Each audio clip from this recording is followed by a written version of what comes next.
We are taking your lake house for the summer, my younger brother announced in a family group chat. Everyone gave a thumbs up. I waited until they drove 6 hours, then I activated the new security system. The camera caught their faces when the steel window shutters dropped and the sirens wailed. They thought they could use a fake lease to steal my property. They did not realize I had already transferred the deed to a corporate trust, turning their little family vacation into a federal bank fraud indictment. Before I continue this story, let me know where you are listening from in the comments below. Hit like and subscribe if you have ever had to neutralize entitled relatives who mistook your silence for weakness. I am Claire. I am 33 years old and work as a financial risk actuary in Chicago. My career revolves around calculating probabilities, assessing liabilities, and mitigating catastrophic losses for large institutions. I evaluate numbers, not emotions. Growing up, my parents, Patricia and Richard, operated on a different metric. They invested all their emotional capital into my younger brother, Mason. He is 28 now, a man who moves from one failed cryptocurrency venture to the next, always cushioned by my parents' checking account. His fiancée, Mia, is a social media influencer who curates a lifestyle of luxury funded by debt. I distanced myself from their chaotic ecosystem years ago, building my own wealth and purchasing a secluded multi-million-dollar property on the shores of Lake Geneva in Wisconsin. Last Friday afternoon, I was sitting in my downtown office analyzing mortality tables when my phone vibrated. It was a notification from the dormant family chat group. I picked up the device. The message was from Mason. Mia and I are taking the Lake Geneva house for the summer, the text read. Mom and Dad are coming up this weekend to help us settle in. We need the space for Mia to shoot her brand deals. Thanks for taking one for the team, sis. 2 seconds later, Patricia replied with a thumbs up emoji. Richard sent a smiley face. There was no request. There was no discussion about dates or compensation. They simply declared an occupation of my private real estate. Mason possessed an old spare key from 3 years ago, a physical piece of metal he assumed still granted him access to my sanctuary. A normal sibling might reply with outrage. They might type out a long paragraph defending their boundaries, sparking a toxic digital argument that ruins their own afternoon. I did not engage. I understand that arguing with entitled people only validates their delusion that your boundaries are negotiable. I placed my phone face down on the glass desk. I opened a new tab on my secure encrypted laptop. 6 months ago, I retrofitted the Lake Geneva property with a commercial-grade smart home management network. I typed in my administrative credentials. The dashboard illuminated, displaying the current status of the lake house. The internal temperature reads 72 degrees. The doors were locked. The perimeter was secure. I pulled up a map application on my secondary monitor. Traffic on the interstate heading north into Wisconsin was building for the weekend rush. The drive from their suburban neighborhood to my property would take them exactly 6 hours. I returned to the security portal. I located the access control settings. With a few keystrokes, I deleted the registry for the old physical brass keys, shifting the deadbolts to a purely digital cryptographic lock. I changed the master keypad code. I disabled the local wireless network. Finally, I engaged the high security away protocol, a setting designed to protect unoccupied luxury properties from organized burglary rings. I closed the laptop and picked up my coffee. Mason, Mia, and my parents were currently packing their suitcases, loading their vehicle, and anticipating a free summer of lakeside luxury. They were about to drive 6 hours through heavy holiday traffic fueled by arrogance and entitlement, only to crash into a digital wall they could not comprehend. The invasion had begun, and I was ready to watch them break their own teeth on my front door. I sat in my downtown Chicago apartment, far removed from the suffocating humidity of the Wisconsin summer. The city lights began to reflect against my floor-to-ceiling windows, but my attention remained fixed on the secondary monitor resting on my glass desk. The screen displayed a secure encrypted grid of high-definition security feeds surrounding my lakefront property. I had activated the perimeter microphones. The audio feed hummed with the ambient sounds of cicadas and the distant lapping of water against the wooden dock. At 7:15, a heavy, oversized SUV rolled down the long gravel driveway. The tires crunched loudly against the stones, coming to a halt near the slate walkway that led to the main entrance. The doors opened and the invasion force deployed. Mason stepped out of the driver's seat first. He stretched his arms above his head, surveying the manicured lawn and the imposing timber facade of the house with the unearned pride of a conqueror. He wore expensive linen shorts and a designer polo shirt, projecting a lifestyle funded entirely by my parents' enabling credit lines. Mia emerged from the passenger side. She did not look at the lake or the surrounding pine trees. She was holding a stabilizing gimbal, her smartphone already recording. She wore a pristine white sundress and high-heeled sandals, attire entirely unsuited for a secluded woodland property. The audio feed picked up her voice, immediately sharp and laced with irritation. "Mason, it is literally boiling out here," Mia complained, fanning her face with her free hand. "The lighting is fading fast. We need to get inside right now so I can film the house tour before sunset. My sponsors expect the unboxing video tonight." Patricia and Richard climbed out of the back seats, dragging heavy leather suitcases from the trunk. Richard wiped sweat from his forehead, looking exhausted from the 6-hour drive, while Patricia fussed over a cooler filled with expensive groceries they expected to store in my refrigerator. As a financial risk actuary, I evaluate human behavior through the lens of predictable outcomes. Mason represented a high-risk asset with a 0% yield. His actions followed a rigid, predictable algorithm driven by ego. He marched up the stone steps to the main porch, ignoring Mia's complaints, eager to play the wealthy host. He approached the heavy oak front door. He bypassed the physical keyhole and reached for the sleek digital keypad mounted on the doorframe. He smirked, punching in the 4-digit sequence he had memorized 3 years ago during his last visit. He hit the enter key, stepping back slightly to allow the heavy door to unlock. A sharp synthetic beep pierced the quiet evening. The circular LED indicator surrounding the keypad flashed a bright warning crimson. Mason frowned. The smirk vanished, replaced by a look of mild confusion. He leaned closer to the device, assuming his finger had slipped on the glass surface. He typed the 4 digits again, pressing the numbers with deliberate force. He hit enter. The system issued another sharp beep. The crimson light pulsed twice. "Hold on! The battery is probably low," Mason lied, looking over his shoulder at Mia, who was now tapping her foot on the slate porch. He tried the code a 3rd time. The red light flashed again. The security architecture I installed did not operate on a simple pass-or-fail mechanism. It was designed to actively detect and mitigate unauthorized entry protocols. It allowed a user exactly 5 attempts before it classified the interaction as a brute force hacking endeavor. Mason punched the keys a 4th time. The frustration was visible in the rigid line of his shoulders. The red light denied him again. On his 5th and final attempt, he slammed his thumb against the enter key. The keypad did not beep. It did not flash red. The digital screen simply went blank. The internal failsafe engaged, severing the electrical current to the external interface. The lock sealed itself into a solid block of dead steel, isolating the internal mechanisms from the outside world. Mason hit the dark screen with the heel of his hand. Nothing happened.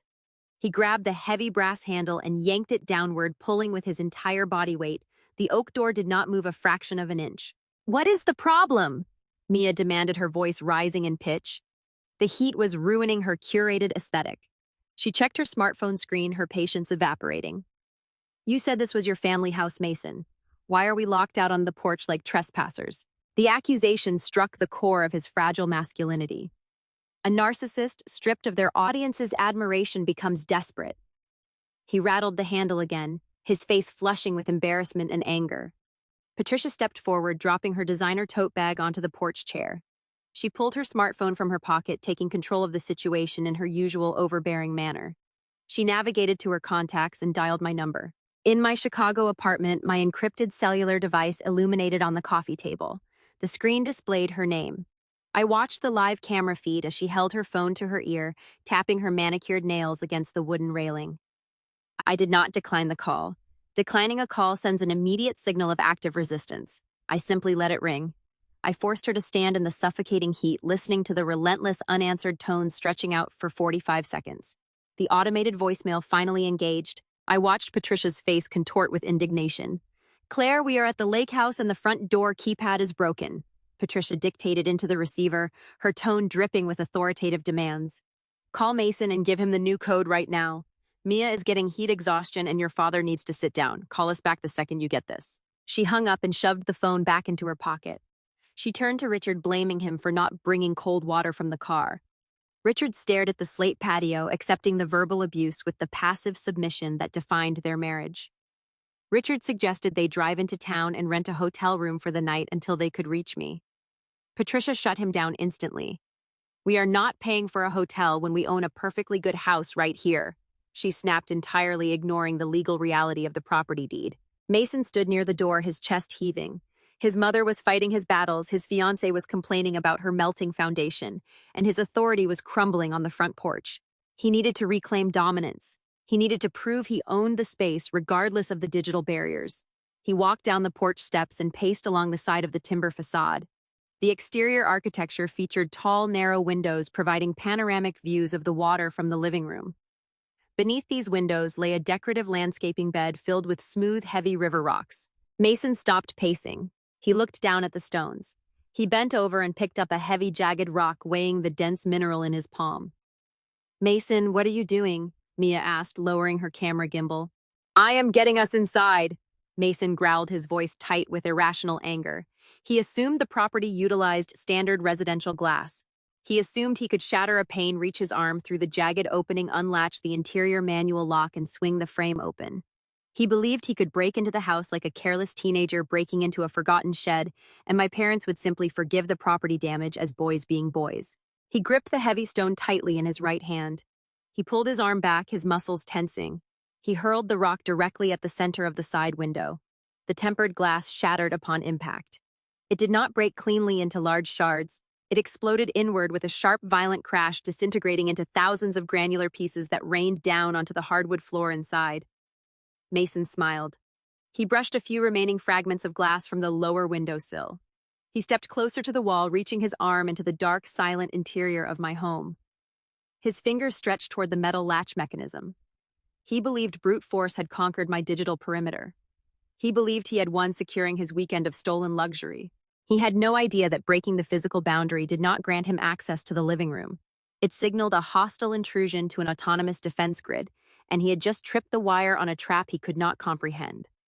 Mason stretched his arm through the jagged opening of the shattered window, his fingers blindly searching for the interior latch.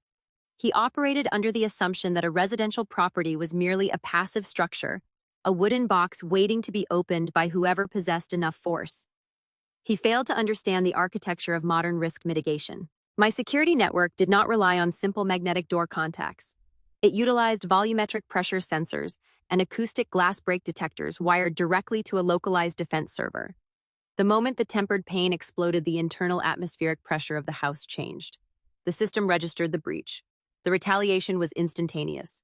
A 120 decibel acoustic deterrent erupted from discreetly mounted exterior speakers hidden beneath the roofline. The sound was not a traditional rhythmic burglar alarm. It was a high-frequency oscillating siren engineered to cause immediate physical disorientation and auditory pain. The noise ripped through the quiet twilight of the lakeside community, shattering the peaceful ambient sounds of the water. Mason recoiled, pulling his arm out of the window frame as if he had touched a hot stove. He clamped his hands over his ears, his face contorting in agony. He stumbled backward, his designer shoes slipping on the river rocks, sending him crashing onto the manicured lawn. The house was not finished defending itself.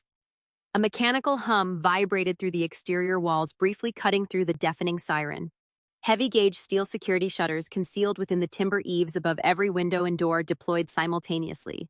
They slammed down with a synchronized heavy metallic thud, locking into the reinforced foundation tracks. In less than 5 seconds, the scenic lakeside retreat transformed into an impenetrable steel vault. The panoramic glass views vanished, replaced by corrugated metal barriers. The invasion force stood paralyzed on the grass. The sheer volume of the acoustic deterrent rendered communication impossible. Patricia fell to her knees on the slate walkway, covering her head, her suburban entitlement useless against an automated defense grid. Richard stood frozen near the SUV, clutching his chest. They thought they could simply walk into my sanctuary. Instead, they found themselves trapped on the outside, enduring a tactical auditory assault with their every panicked movement recorded by the high-definition cameras. In affluent municipalities, like Walworth County, law enforcement response times to high-net-worth properties are measured in seconds, not minutes. The automated security server had transmitted a Priority 1 intrusion alert directly to the local dispatch center, the millisecond the glass shattered. 2 minutes later, the wail of police sirens joined the cacophony of the house alarm. 2 county sheriff cruisers tore down the gravel driveway, their tires kicking up clouds of dust and loose stones. The vehicles angled sharply onto the grass, forming a tactical barricade between the street and my property. The high-intensity spotlights mounted on the cruisers ignited, cutting through the fading twilight and pinning my family in blinding circles of white light. The vehicle doors kicked open. 3 deputies emerged using their engine blocks for cover. The officers did not approach with notepads or questions. They responded to a verified perimeter breach at an unoccupied estate. Their service weapons were unholstered and leveled directly at the intruders. "Show your hands!" the lead deputy roared over the blaring security siren, his voice amplified by a vehicle public address system. "Drop to the ground, keep your hands where I can see them." The dynamic of the evening shifted from a stolen vacation to an active felony stop. Mia did not drop to the ground. Confronted with drawn firearms and blinding lights, she relied on her own survival mechanism. She weaponized her platform. As an African-American woman facing law enforcement in a predominantly wealthy white enclave, she recognized the volatile optics of the situation. She lifted her smartphone, the stabilizing gimbal whirring to adjust the angle, and immediately went live to her hundreds of thousands of followers. "Look at this!" Mia screamed into the camera, her voice piercing through the chaos. "We are at a family house and they are pulling guns on us. This is profiling. We are unarmed. We are just trying to get inside our own property, and they are treating us like criminals. Everyone watching record this. If something happens to me, you all see who is doing it." She panned the camera from the drawn weapons of the deputies to Mason, who was slowly raising his hands in the air. Her live stream chat began scrolling rapidly, a digital mob forming in real time validating her narrative of discrimination and police harassment. Patricia, blinded by the spotlights and deafened by the alarm, attempted to leverage her maternal authority. She ignored the tactical commands, taking a step toward the officers, tears streaming down her face. "You are making a mistake," Patricia cried out, waving her arms frantically. "Put those guns away. My daughter owns this house. We are her family. We are supposed to be here for the summer." "Stop moving," the second deputy barked, maintaining a rigid stance. "Do not take another step toward us, ma'am. Get on the ground now." Richard finally moved, grabbing Patricia by the arm and pulling her down onto the damp grass, forcing her to comply before the situation escalated into fatal violence. The lead deputy, maintaining his aim at Mason, tapped his shoulder radio. He requested dispatch to mute the residential alarm remotely through the security provider and initiate contact with the registered homeowner. Back in my Chicago apartment, I watched the entire confrontation unfold on my secondary monitor. The tactical precision of the deputies, the hysterical performance by Mia, and the pathetic desperation of my parents played out in crisp, silent resolution. My encrypted cellular phone rang on the glass desk. The caller identification displayed the Walworth County Sheriff Department. I picked up the device and answered on the first ring, keeping my voice steady, devoid of any emotional cadence. "Meethorn. This is Deputy Miller with the Walworth County Sheriff." The voice on the line stated, his tone tense but professional. "We are currently responding to a glass break alarm at your Lake Geneva property. We have 4 individuals detained on the lawn. They are claiming to be your relatives. One of them states you authorized their stay for the summer. Can you confirm this?" I looked at the live feed. Mason was kneeling on the grass, his hands laced behind his head, the red and blue emergency lights washing over his designer clothes. "Deputy Miller," I replied, my voice projecting cold, calculated certainty. "I am currently in my residence in Chicago. I have not authorized any guest's family or otherwise to access my property. The individuals you have detained shattered a reinforced window to gain entry. They are trespassing. Please proceed with standard enforcement protocols." "Understood," the deputy responded. "We will process them for breaking and entering." The call disconnected. On the camera feed, I watched Deputy Miller step out from behind his cruiser door. He holstered his firearm, signaling his partner to do the same.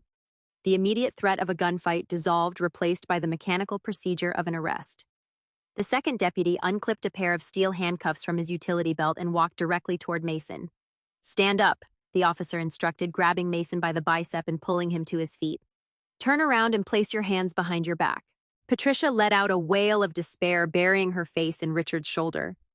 Mia kept the camera rolling, narrating the arrest for her audience, framing Mason as a victim of a misunderstanding. Mason should have been terrified. He was facing a felony charge for breaking and entering. He was seconds away from feeling cold steel lock around his wrists, destined for the back of a patrol car. But as the officer reached for his hands, the panic drained from Mason's face. He did not resist. He did not cry. A slow, arrogant smirk spread across his lips, illuminated by the flashing lights of the cruisers. "Officer, wait," Mason said, his voice remarkably calm, projecting the unearned confidence of a man holding a trump card. "I apologize for the broken window. I lost my digital access code, but you cannot arrest me for trespassing." The deputy paused, the open handcuffs hovering inches from Mason's wrists. "You just smashed a window on the house the owner explicitly stated you have no permission to enter." "I do not need her permission today. Mason replied, turning his head slightly to address the lead deputy. My belongings are in the trunk of that SUV. There is a manila folder resting on top of a blue cooler. I strongly advise you to read the document inside before you put those cuffs on me. The lead deputy narrowed his eyes. He signaled his partner to maintain control of the suspect. He walked cautiously toward the rear of the vehicle, shining his heavy flashlight through the open tailgate. He located the manila folder, picked it up, and flipped it open. The beam of the flashlight illuminated a crisp, printed legal document. I zoomed the camera feed on my monitor, focusing on the paper in the officer's hands. I recognized the formatting immediately. It was a standard Wisconsin residential lease agreement. The document named Mason as the primary tenant. It detailed a 6-month rental period covering the entire summer. It listed an upfront payment of $20,000. And at the bottom of the final page, resting above a notarized stamp, was a signature, my signature. The deputy read the document twice. He lowered his flashlight and looked back at Mason. The aggressive, tactical posture of the law enforcement officers began to evaporate. The handcuffs were returned to the utility pouch. Mason had just deployed a legal landmine. He had not driven 6 hours relying solely on an old brass key. He knew I would resist. He anticipated the police. He came prepared with a forged contract, knowing exactly how to exploit the rigid boundaries of property law. He was about to force the deputies to lower their weapons and hand him the keys to the kingdom, turning a criminal intrusion into a bureaucratic nightmare that would leave me powerless. Deputy Miller lowered his heavy flashlight. The harsh beam shifted away from the crisp white paper and illuminated Mason's smug, triumphant face. In the United States justice system, a piece of paper carrying a notarized stamp and a signature acts as a temporary shield against immediate incarceration. Police officers are trained to enforce criminal statutes. They are not authorized or equipped to litigate complex contract disputes on a damp front lawn in the middle of the night. Mason knew this structural vulnerability. He had likely spent days researching eviction loopholes on obscure internet forums. He understood that a forged document is only a crime if it can be proven fake in a court of law. Until a judge strikes the gavel, that piece of paper carries the weight of apparent authority. The deputy sighed and walked back to his partner. He offered a subtle hand gesture, signaling the other officer to stand down. The volatile tension in the air dissolved, replaced by a suffocating bureaucratic stalemate. Mia kept her smartphone raised high, the gimbal motor humming quietly. She broadcasted the shifting power dynamic to her followers, curating a narrative of overcoming systemic oppression. While standing on property her fiancé was actively stealing. This lease states you paid $20,000 upfront for a 6-month occupancy, Deputy Miller stated. His tone had shifted from tactical command to hesitant administrative inquiry. That is correct, Mason replied, dusting the grass off the knees of his linen shorts. My sister and I have a strained relationship. She gets moody and unpredictable. She likely forgot about the arrangement, or she is playing a vindictive prank by claiming we are trespassing. But the ink is dry. I have a legal right to occupy this residence. My encrypted cellular phone vibrated on the glass desk. I picked it up, keeping my eyes fixed on the live surveillance feed streaming across my secondary monitor. Miss Thorne, we have a complex situation out here, Deputy Miller said. His voice carried the distinct cadence of a public servant eager to wash his hands of a messy domestic dispute. Your brother just produced a signed lease agreement. The document appears legitimate on its face. It possesses a standard notary seal and your signature. It is a forgery, I replied, my voice maintaining a flat, even pitch. I never signed a residential lease. I transferred the property deed to a corporate trust 6 months ago. He manufactured that document to bypass your authority. I hear you, ma'am, the deputy responded, a weary edge creeping into his tone. But I cannot prove forgery on a dark lawn without a forensic handwriting analysis. He has a physical document establishing residency. Under Wisconsin state law, when someone presents a plausible lease, this ceases to be a criminal trespassing issue. It crosses the threshold into a civil matter. I cannot forcibly remove him or his family from the premises. The legal trap closed its jaws. Mason had successfully exploited a known blind spot in the American housing system. If the deputies arrested him and the lease was later deemed valid by a magistrate, the county would face a multi-million-dollar wrongful arrest lawsuit. Risk-averse police departments will always default to inaction when presented with a signed contract. The uniform protects the county liability first and the property owner second. What is your standard protocol for a civil dispute, deputy? I asked, already calculating the next set of variables. I have to leave them here, Miller admitted, sounding genuinely apologetic. My professional advice is to contact a real estate attorney on Monday morning. You will need to file a formal eviction notice at the county courthouse. It usually takes about 3 months to navigate the docket and get a judge to sign a removal order. I am sorry, Miss Thorne, but my hands are tied by state statute. I am going to ask dispatch to shut off your security siren so the neighbors can sleep. The call disconnected. A moment later, the deafening acoustic deterrent abruptly cut off, leaving a ringing, heavy silence in its wake. The flashing emergency lights of the cruisers extinguished. The officers walked back to their vehicles, climbed inside, and drove away. The gravel crunched under their heavy tires as they abandoned my property to the invaders. On my monitor, the celebration commenced. Patricia stood up from the grass, smoothing her wrinkled clothes. A wide, victorious smile spread across her face. Richard patted Mason on the back, treating his son like a brilliant tactician rather than a desperate felon who had just committed severe document fraud. Mia turned her camera toward her own face, capturing the illuminated backdrop of the dark house. "And that is how you handle the haters," Mia boasted to her live audience, flipping her hair over her shoulder. "The authorities tried to profile us, but my fiancé came prepared with the receipts. We own this summer. Lake House tour coming tomorrow, guys. Stay tuned." She ended the broadcast and tucked the phone into her designer purse, her digital ego fully satisfied. The heavy steel security shutters remained locked over the doors and the intact windows. My remote command kept the main entrance sealed shut, but Mason had already created a physical breach. The shattered side window stood as a jagged, open wound in the elegant timber facade. Mason did not care about the lack of dignity in his victory. He walked over to the broken frame.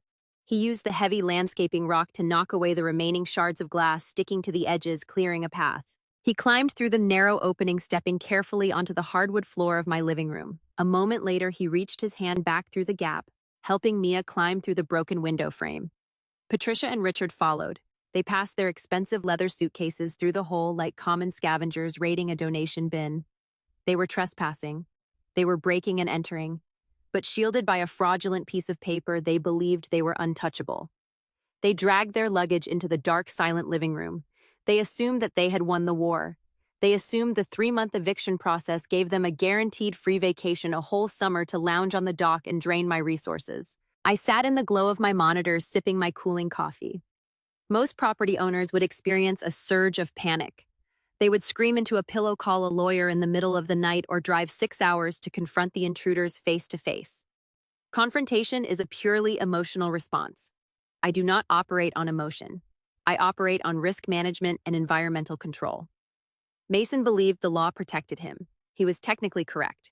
The bureaucratic delays of the civil court system provided him a temporary shield against physical removal by law enforcement. He thought he had outsmarted me by neutralizing the police badge. He forgot one crucial detail. A house is not just a legal entity defined by paper deeds and tenancy rights. It is a biological organism. It requires a constant flow of external resources to remain habitable. It needs circulated air to combat the sweltering Midwestern heat. It needs pressurized fresh water to maintain basic sanitation. It needs a continuous electrical current to power the lights, the refrigeration appliances, and the internet router Mia relied upon to maintain her lucrative digital facade. The police could not evict my brother. But the police do not control the environment. I opened a new secure window on my encrypted laptop. I navigated away from the security portal and logged directly into the municipal utility management dashboards for Walworth County. I pulled up my residential accounts, the water meter interface, the electrical grid controls. A forged lease grants a person the right to stand inside a building without being arrested by the sheriff. It does not grant them the right to utilize utilities registered exclusively under the homeowner's name. Furthermore, by breaking the window, Mason had handed me the exact pretext I needed to initiate a catastrophic infrastructure failure without triggering suspicion from the utility providers. I began typing a series of urgent service requests. The legal system required 90 days to remove a parasite. I intended to make the host environment unlivable in less than 12 hours. I observed my family moving through the dark, silent living room on the thermal imaging overlay of my internal camera feed. The heavy steel security shutters remained deployed, sealing the house like a tomb. Mason managed to pry open a single interior door leading to the kitchen. Using the dim light of his smartphone screen to navigate the unfamiliar floor plan, they dragged their luggage upstairs to the primary suites, assuming they had conquered the fortress.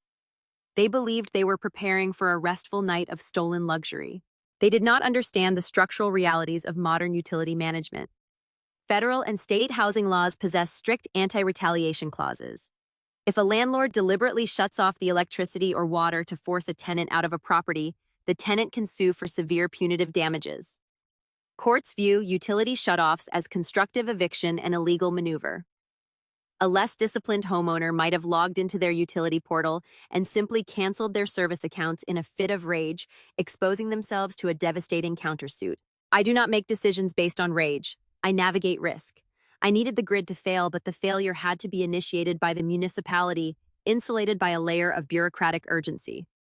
I opened the emergency contact portal for the Walworth County Water Authority and the Regional Electric Cooperative.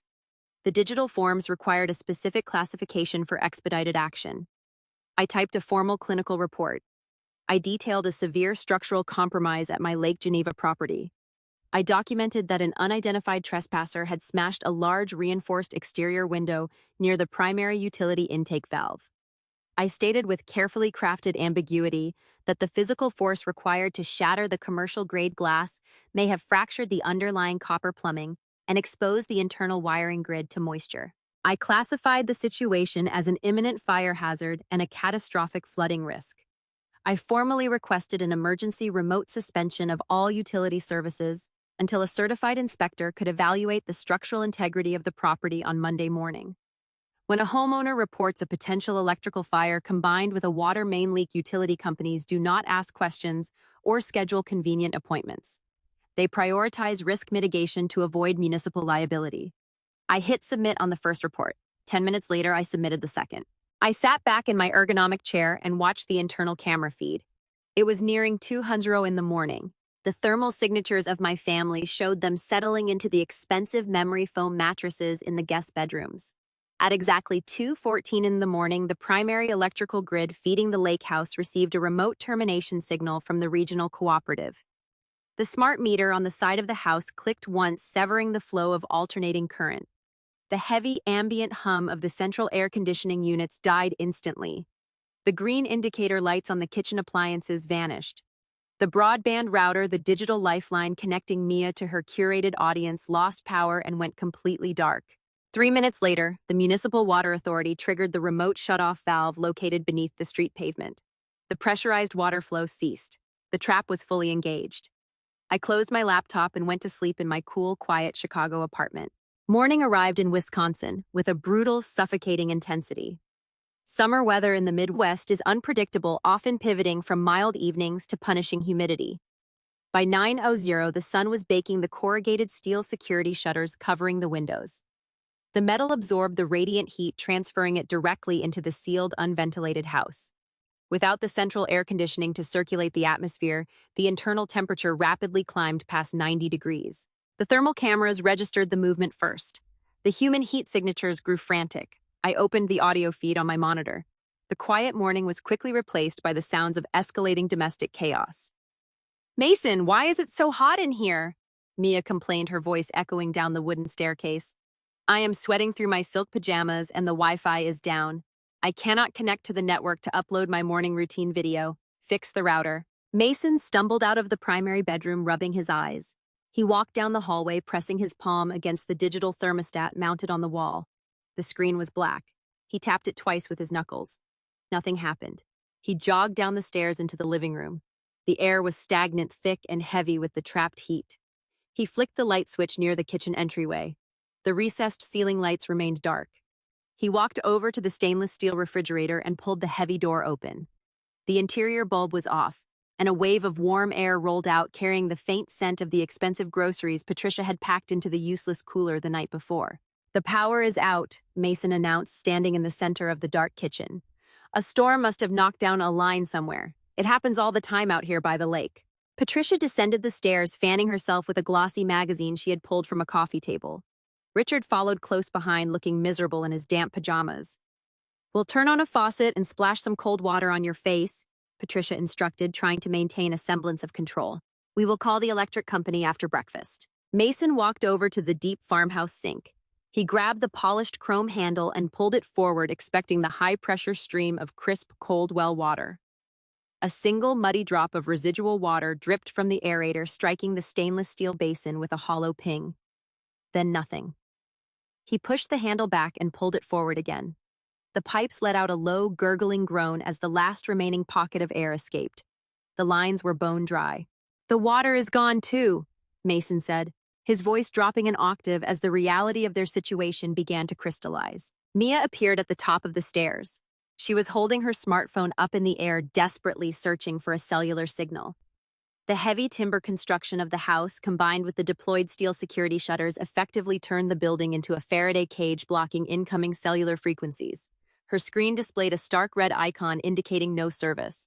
"I cannot flush the toilet!" Mia shrieked, the panic finally overriding her curated calm.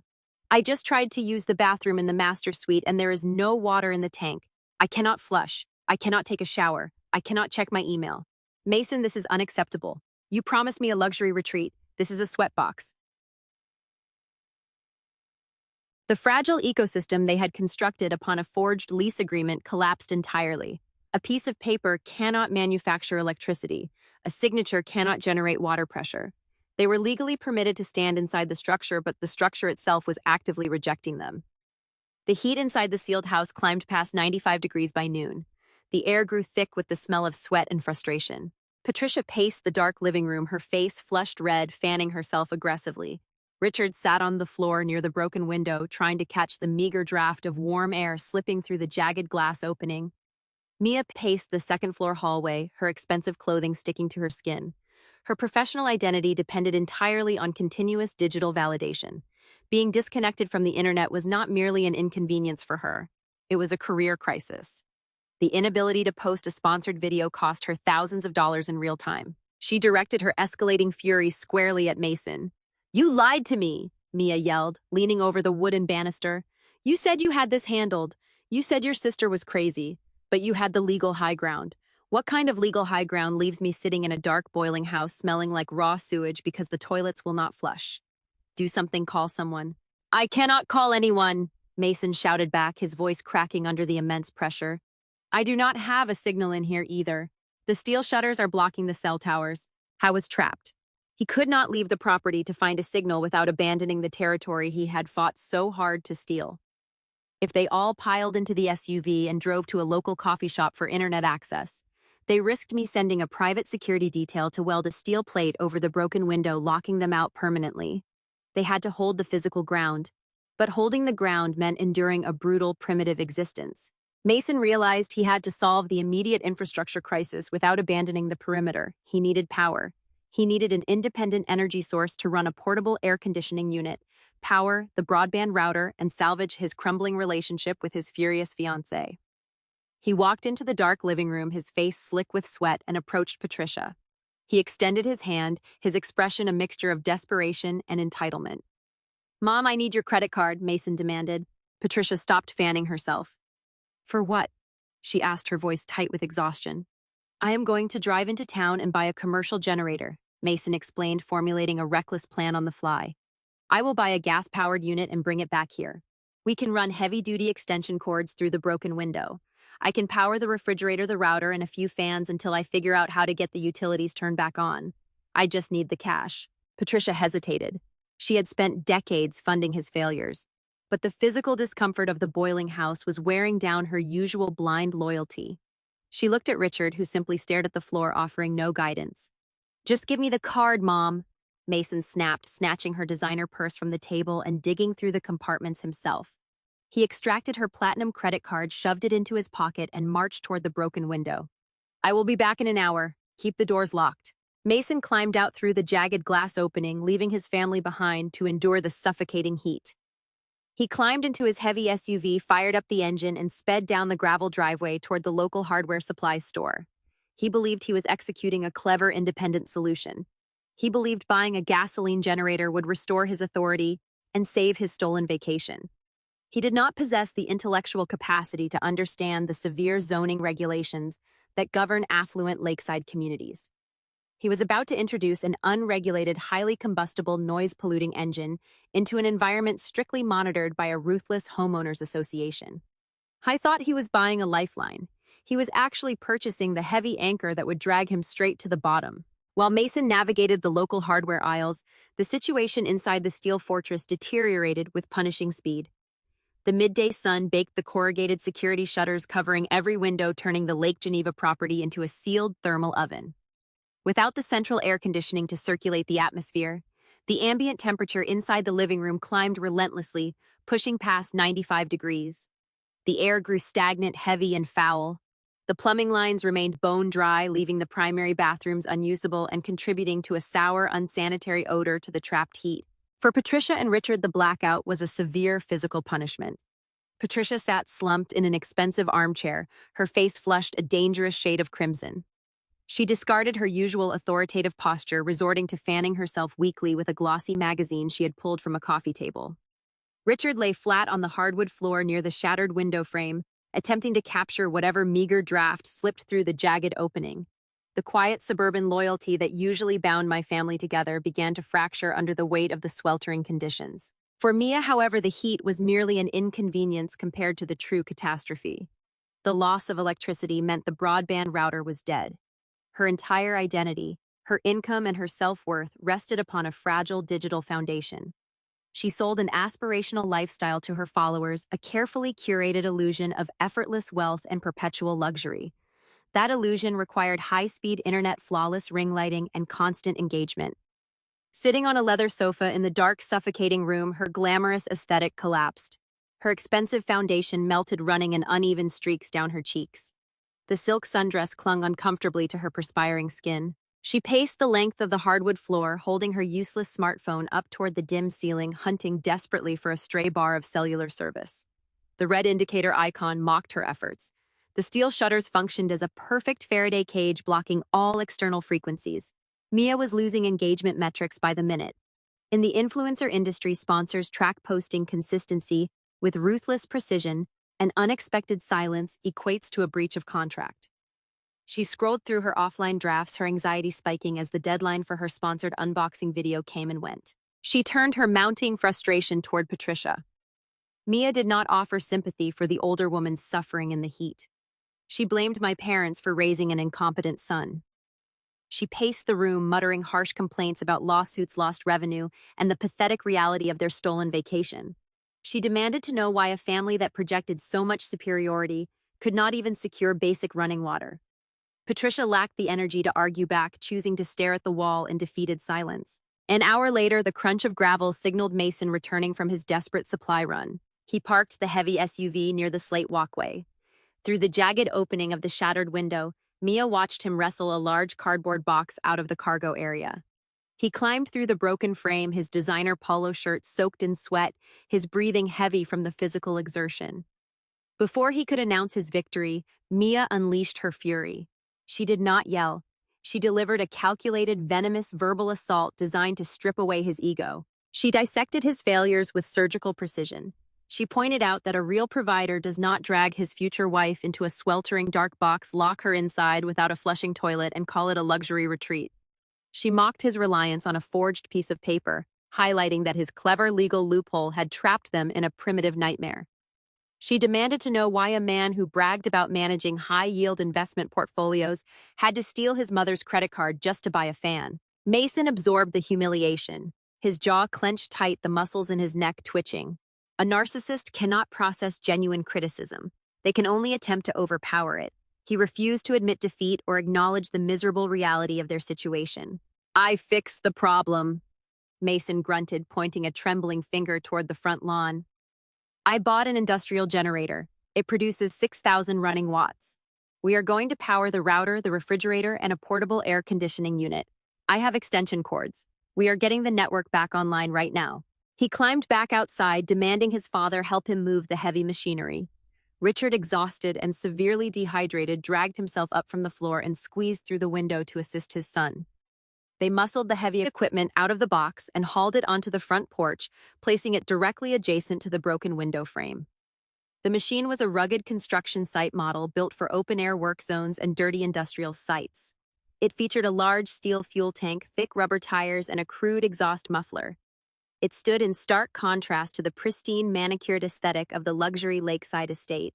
Mason unscrewed the metal cap and poured 2 gallons of unleaded gasoline into the tank, his hands shaking from adrenaline and anger. He spilled a fair amount of the volatile liquid onto the expensive slate patio. The sharp, noxious scent of raw fuel quickly wafted through the shattered window, infiltrating the stagnant air of the living room. He grabbed a thick orange extension cord, tossed one end through the glass opening, and plugged the other into the generator interface. Inside, Mia snatched the cord and immediately connected the broadband router. Patricia dragged a small desk fan from a hallway closet and plugged it into a secondary socket. Mason stood on the porch, gripped the starter cord, and yanked it backward with all his remaining strength. The machine sputtered, coughed a puff of gray exhaust, and died. He swore under his breath, primed the engine choke, planted his foot against the steel frame, and pulled again. This time the motor caught. The ignition did not produce a quiet, refined hum. It unleashed a deafening, percussive roar.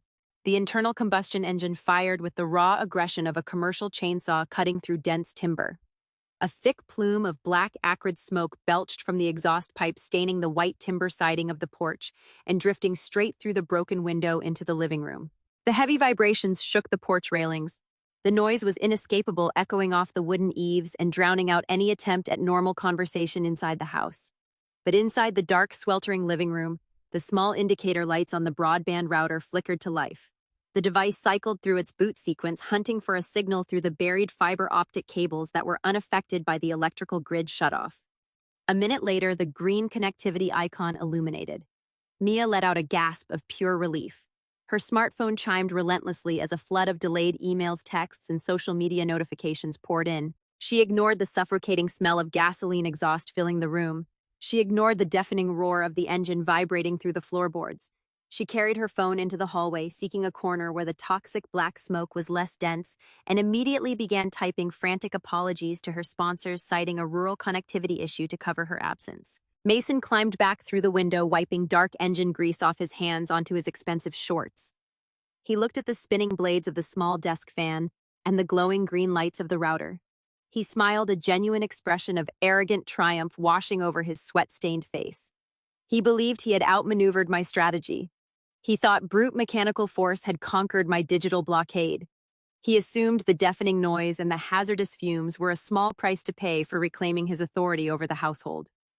In his mind, the vacation was back on track. They had internet. They had a breeze. They held the territory. I watched the telemetry data spike on my secure dashboard.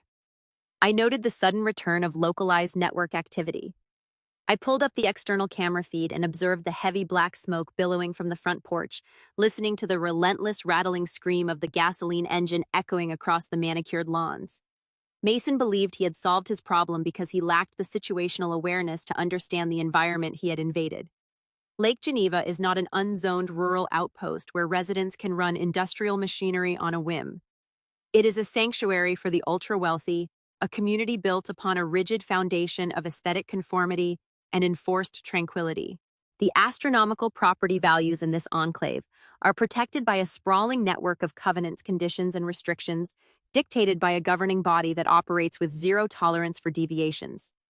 Sound travels exceptionally well over open water. The guttural roar of an industrial construction generator did not just fill my living room. It projected outward like a siren echoing down the shoreline, rattling the windows of the neighboring multi-million-dollar estates and shattering the pristine quiet of the Sunday afternoon. Mason thought he had secured a lifeline. He did not realize his mechanical savior was functioning as a glaring acoustic flare. He was signaling his exact position to an entity far more relentless than the county sheriff. The local police were constrained by civil law loopholes and forged leases. The homeowners association was bound by no such limits, and their enforcement division was already mobilizing to crush the disturbance with ruthless administrative precision. The rhythmic thumping of the internal combustion engine rattled the foundation of the timber house. From my monitor in Chicago, the decibel meter on the external security feed hovered in the red zone. The crude machinery sat on the elegant slate porch, spewing unburned hydrocarbons and carbon monoxide into the humid afternoon air. Mason stood near the shattered window, arms crossed, adopting the posture of a man who had conquered the elements. He believed his brute force solution had secured the territory. He provided broadband access for his fiancée and a meager breeze for his parents. In his narrow worldview, the victory was final. He lacked the intellectual curiosity to understand the ecosystem he had invaded. Exclusive waterfront communities do not govern themselves solely by municipal law. They operate under strict private covenants, enforced by homeowners associations. The Lake Geneva HOA is not a casual neighborhood watch comprised of friendly volunteers. It is a ruthless administrative machine managed by board members, wealthy retirees, and enforced by a private security firm. Their primary objective is maintaining aesthetic perfection and pristine tranquility. Property values in this enclave hinge on the promise of undisturbed silence. The guttural roar of a construction-grade gasoline generator echoing across the water was not just a nuisance. It was a direct assault on the fundamental charter of the community. I did not need to drive 6 hours to intervene. I opened the security dashboard, clipped a crisp 45-second video file of the smoking engine, and extracted the corresponding audio track. The footage clearly showed the rusted yellow frame of the equipment staining my slate patio, the toxic black smoke drifting into the eaves, and the deafening noise drowning out the natural environment. I drafted an email from an untraceable encrypted address. I routed the message directly to the president of the HOA board and the chief of the private security patrol. I did not mention a break-in or a family dispute. I utilized the precise bureaucratic language that triggers an automatic administrative retaliation. I reported an unauthorized high-decibel combustion engine operating in a residential zone, creating a severe environmental hazard and violating the community noise ordinance. I hit send. Then I watched the live feed and waited for the bureaucracy to grind my brother into dust. The HOA covenants possess a rigid timeline. Mechanical noise pollution is strictly prohibited after 600 o'clock in the evening. At exactly 6:15, a pristine white golf cart equipped with amber flashing lights rolled down the gravel driveway. The vehicle belonged to the Community Compliance Division. A man in a crisp khaki uniform stepped out holding a digital tablet and a decibel reader. He walked up the slate path, stopping a few feet away from the roaring generator. He held the reader up, noting the measurement on his screen. Mason noticed the flashing amber lights through the broken window. He climbed out onto the porch, his face slick with sweat and grease. He puffed out his chest, ready to defend his mechanical lifeline. "Turn that machine off," the compliance officer ordered, raising his voice to cut through the rattling exhaust.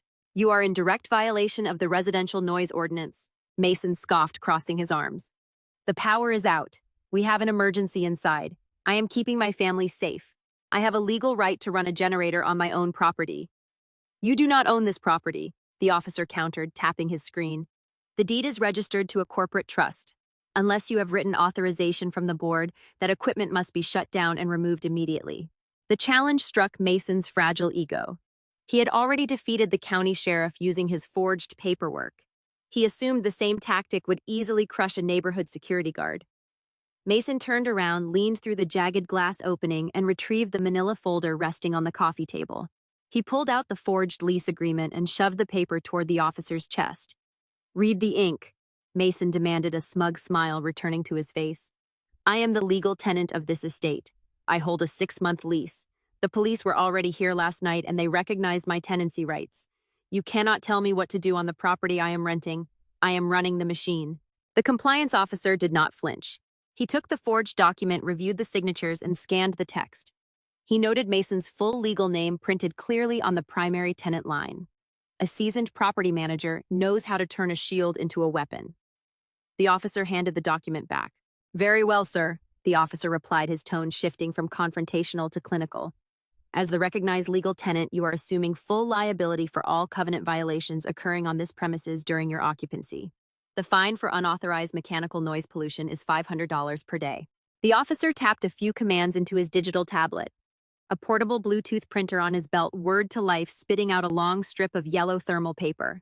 He ripped the citation free and handed it to Mason. "This is your first warning and your first fine," the officer stated. "It is due within 30 days. If that engine is still running tomorrow at 6:00 in the evening, you will receive a second citation. Have a pleasant evening." The officer turned his back, climbed into the white golf cart, and drove away, leaving Mason holding a yellow piece of paper, demanding $500. Mason stared at the citation, his bravado fractured. He did not possess $500. His bank accounts were overdrawn from his failed cryptocurrency gambles. He had stolen his mother's credit card just to purchase the machinery causing the fine. He crumpled the yellow paper into a tight ball and threw it into the landscaping rocks. He convinced himself it was an empty threat, a fake ticket written by a fake cop. He refused to turn the generator off. Inside the sweltering house, the dynamic grew increasingly toxic. Patricia begged him to shut the engine down so she could sleep without the floorboards vibrating and the smell of raw gasoline filling her lungs. Mia screamed from the hallway, forbidding him to cut the power because she was in the middle of uploading a sponsored video file. Mason was trapped between the physical misery of his parents and the relentless digital demands of his fiancée. He chose to appease Mia. The engine roared through the night. The next evening, right at 6:15, the white golf cart returned. The officer did not argue. He did not ask questions. He simply printed a second yellow citation, taped it to the front door frame, and drove away. Another $500. By Wednesday, the heat wave peaked.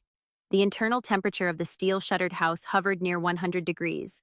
The plumbing remained dry. The stench of unwashed bodies and unfiltered exhaust fumes permeated the expensive furniture.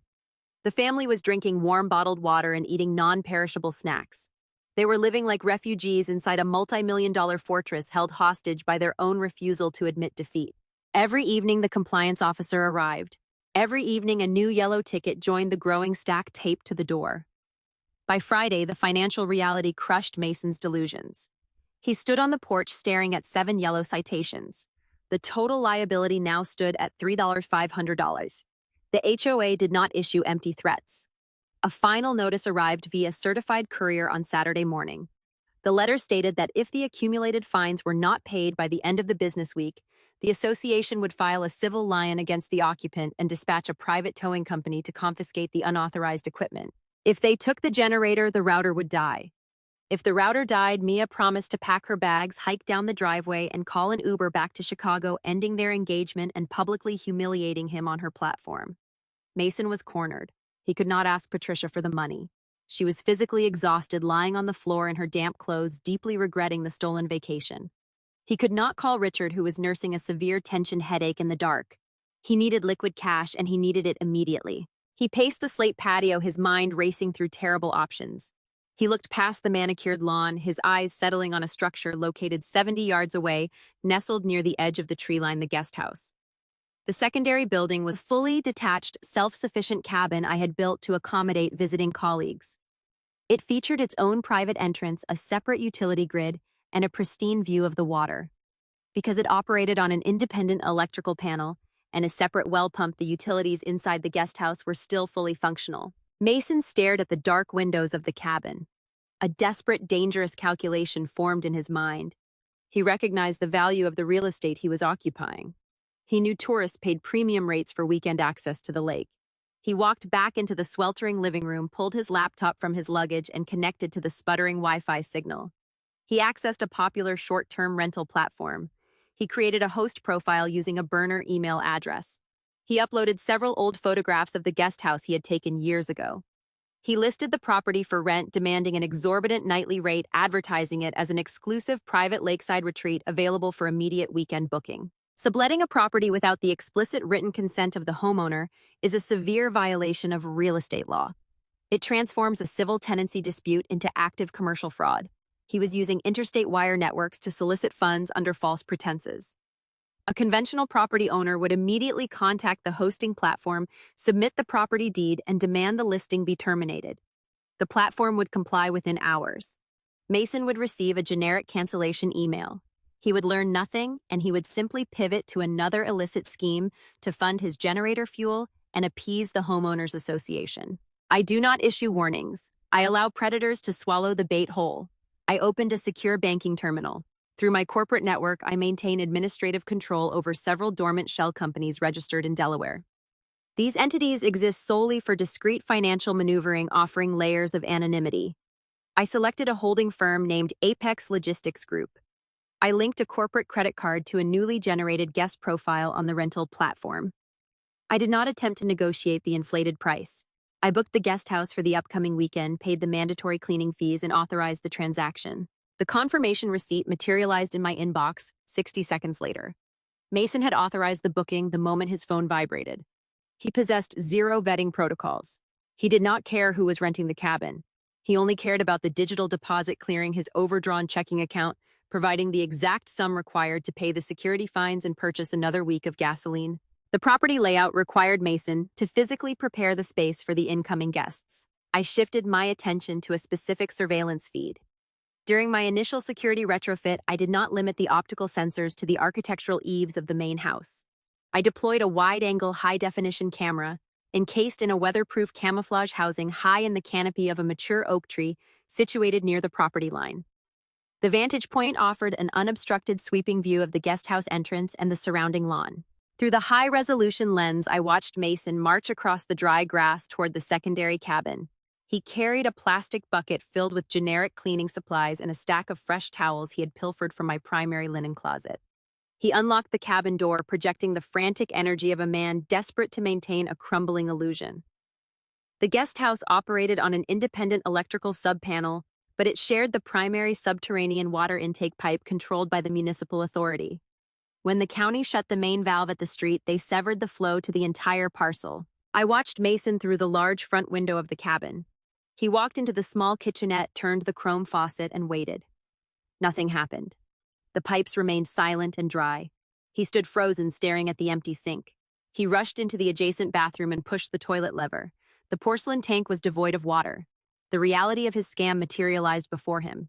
He had just accepted a premium payment for a luxury lakeside retreat that lacked basic sanitary functions. A rational individual would cancel the reservation, citing an unforeseen maintenance emergency. Mason operated on greed and panic. He could not surrender the funds. He ran back across the lawn to the sweltering main house, returning 10 minutes later carrying 3 cases of warm bottled water. He stacked the plastic bottles on the kitchenette counter and placed a single jug next to the toilet. He intended to lie. He planned to blame a sudden temporary pipe burst in the neighborhood, hoping the guests would be too polite or too intimidated to demand an immediate refund. He was constructing a deliberate health hazard to protect his illicit revenue. His blatant deception provided the perfect operational framework for my incoming guests. I did not book the cabin for a relaxing weekend getaway. I required a specialized unit capable of dismantling his authority on site. I reached out to a private contracting firm based in Milwaukee. The firm specialized in discreet corporate intelligence and asset protection. I retained the services of 2 senior field investigators. I transmitted the rental confirmation details to their secure server. I provided a concise briefing regarding the forged lease, the hostile occupation of the main house, the illegal generator, and the specific lack of running water in the cabin. I gave them a singular objective. They were to occupy the space as the authorized guests document every structural and sanitary violation, verify his financial extortion, and escalate the confrontation legally without engaging in physical violence. They were professionals trained to collect admissible evidence under hostile conditions. Friday afternoon arrived with a heavy, oppressive heat. The gasoline generator roared on the front porch of the main house, expelling toxic black smoke into the stagnant air. Mason stood near the edge of the gravel driveway wearing a clean shirt, attempting to project the welcoming demeanor of a seasoned hospitality host. He checked his phone repeatedly, waiting for his easy targets to arrive. He expected a gullible couple looking for a romantic escape. He expected to hand over the keys, spin his lie about the plumbing, and retreat to his stolen fortress with his pockets full of cash. A dark late-model sedan turned off the main road and crunched slowly down the gravel path. The vehicle lacked the luggage racks and recreational equipment typical of weekend tourists. It featured heavy tinted windows and a pristine, anonymous exterior. The car rolled to a stop a few feet away from where Mason stood. The engine cut off. The front doors opened. Mason paced, a forced, unnatural smile on his face, stepping forward to greet the individuals who were about to orchestrate his downfall. The front doors of the dark sedan opened. 2 men stepped onto the crunching gravel of the driveway. They wore crisp polo shirts and tailored shorts, carrying canvas duffel bags that suggested a casual weekend getaway. But their posture lacked the loose, wandering energy of tourists. They moved with a rigid, calculated efficiency. Their eyes scanned the perimeter, noting the deployed steel security shutters on the main house and the heavy black smoke billowing from the front porch. These were the private field investigators Garrett and Cole. They were operating on my payroll, tasked with dismantling my brother from the inside out. Mason approached them, pasting a wide, artificial smile across his sweating face. He extended his hand, playing the role of the gracious lakeside host. He introduced himself, retrieved a spare physical key from his pocket, and led them across the dry lawn toward the detached guest house. Over the deafening roar of the gasoline engine, Mason delivered his rehearsed lie. He gestured vaguely toward the street, claiming a municipal water main had fractured just hours before their arrival. He apologized for the inconvenience, pointing to the stacks of warm bottled water he had arranged on the kitchenette counter. He assured them the county was working on the issue and promised the plumbing would return to normal by morning. He handed Garrett the key, wished them a pleasant stay, and retreated toward the main house, eager to escape their scrutiny. He believed they bought the story. He assumed he had successfully secured his illicit revenue. The moment the cabin door clicked shut, the illusion of the weekend getaway evaporated. Garrett and Cole dropped their duffel bags onto the hardwood floor. They did not unpack swimsuits or sunscreen. They unzipped the canvas compartments and extracted specialized forensic documentation equipment. Cole retrieved a high-resolution digital camera equipped with a wide-aperture lens designed to capture sharp images in low-light environments. Garrett pulled out a digital audio recorder and a handheld environmental testing meter. They went to work with ruthless, silent precision. They documented the bone-dry faucets in the kitchenette. They photographed the porcelain toilet bowl lacking any standing water, rendering basic sanitation impossible. They recorded the stacks of plastic bottles Mason intended them to use as a makeshift flush system, establishing a clear violation of state health codes regarding short-term lodging. Their investigation did not end inside the cabin walls. They needed to document the broader hazards Mason had introduced to the estate. Cole stepped out the back door using the dense tree line for cover as he navigated toward the main house. He attached a telephoto lens to his camera. From his concealed vantage point, he photographed the crude mechanical setup on the slate patio. The lens captured the heavy vibration of the generator frame scraping against the expensive stone. It documented the raw, unburned fuel pooling around the base of the machine, creating a severe fire hazard directly adjacent to the timber siding. He recorded the black exhaust funneling through the jagged glass opening, contaminating the interior air supply of the occupied structure. Within 45 minutes, the investigators had compiled a comprehensive portfolio of civil and environmental violations. They possessed undeniable proof of commercial fraud, health code breaches, and hazardous negligence. It was time to spring the trap. Garrett and Cole walked across the lawn, bypassing the guest house and heading directly toward the front porch of the primary residence. The generator roared, shaking the floorboards beneath their feet. Garrett did not bother knocking on the steel shutter covering the front door. He approached the shattered side window, leaning close to the jagged opening. "Mason," Garrett called out, his voice sharp and commanding, cutting through the engine noise. "We need to speak with you right now." Mason appeared a moment later, his face flushed, wiping grease onto his shorts. The artificial host persona was already crumbling. "What is the problem?" he asked, shouting over the exhaust. "The problem is your property is uninhabitable," Garrett stated, dropping the polite tourist act. "There is no running water. The cabin smells like a stagnant swamp. We are not staying here, and we expect an immediate full refund of our deposit." Mason's jaw tightened. The demand struck the weakest point in his armor. The rental funds were already gone, swallowed by his overdrawn checking account to cover the upcoming security fines. He could not issue a refund even if he wanted to. "I told you the county is fixing the pipe," Mason argued, crossing his arms in a defensive posture. "You booked a non-refundable weekend. That is the policy. I gave you drinking water. Deal with it or leave, but you are not getting your money back." Cole stepped forward, holding a digital tablet. "You are operating an unlicensed commercial lodging facility without basic sanitary infrastructure," Cole informed him, quoting the municipal code with cold accuracy. "This is a severe health violation. If you do not return the funds in the next 5 minutes, we will contact the Walworth County Health Department and the State Lodging Authority. They will shut you down and fine you for every hour you keep our money." The threat of external authorities pushed Mason over the edge. His fragile ego, already battered by the heat, the isolation, and Nia's relentless complaints, finally snapped. He abandoned any pretense of professionalism. He reverted to the primal, thuggish behavior he relied upon when cornered. The veins in his neck pulled taut. He leaned through the broken window frame, his face inches from Garrett, his eyes wide with unhinged fury. "You listen to me," Mason snarled, his voice dropping into a dangerous, gravelly register. "You are standing on my private property. I do not care who you call. You are not getting a single dime from me. If you do not turn around, pack your bags, and walk off this estate right now, I will come out there and physically drag you to the street. Do not test me. I will break your jaw and throw you in the lake. Now get out." He slammed his fist against the wooden sill to punctuate the threat, sending a few remaining shards of glass tumbling onto the patio. Garrett and Cole did not flinch. They did not raise their hands or match his aggression. Cole simply reached into his breast pocket and tapped the glowing red button on a discreet digital audio recorder. The device had captured every single syllable of the violent threat in crisp, high-definition sound. "We will handle this through the proper channels," Garrett said quietly. The two investigators turned their backs on the raging host, walked calmly to their sedan, and drove away, leaving Mason breathing heavily in the toxic exhaust fumes. Inside the sweltering living room, Patricia had witnessed the entire exchange. She stood frozen near the staircase, the damp magazine slipping from her fingers. She had watched her son devolve from a confident tenant into a frantic, violent thug, threatening strangers over a few $100s. The reality of their situation crashed over her. They were trapped in a boiling dark house, relying on a noisy engine that leaked raw fuel while racking up thousands of dollars in neighborhood fines. Now her son was facing potential assault charges for threatening tourists. The stolen vacation had transformed into a nightmare of their own making. Patricia realized Mason could not fix this. He was spiraling, dragging all of them down with him. She needed a resolution, and she needed it before the health department or the police arrived to drag them away in handcuffs. She knew reasoning with her son was useless.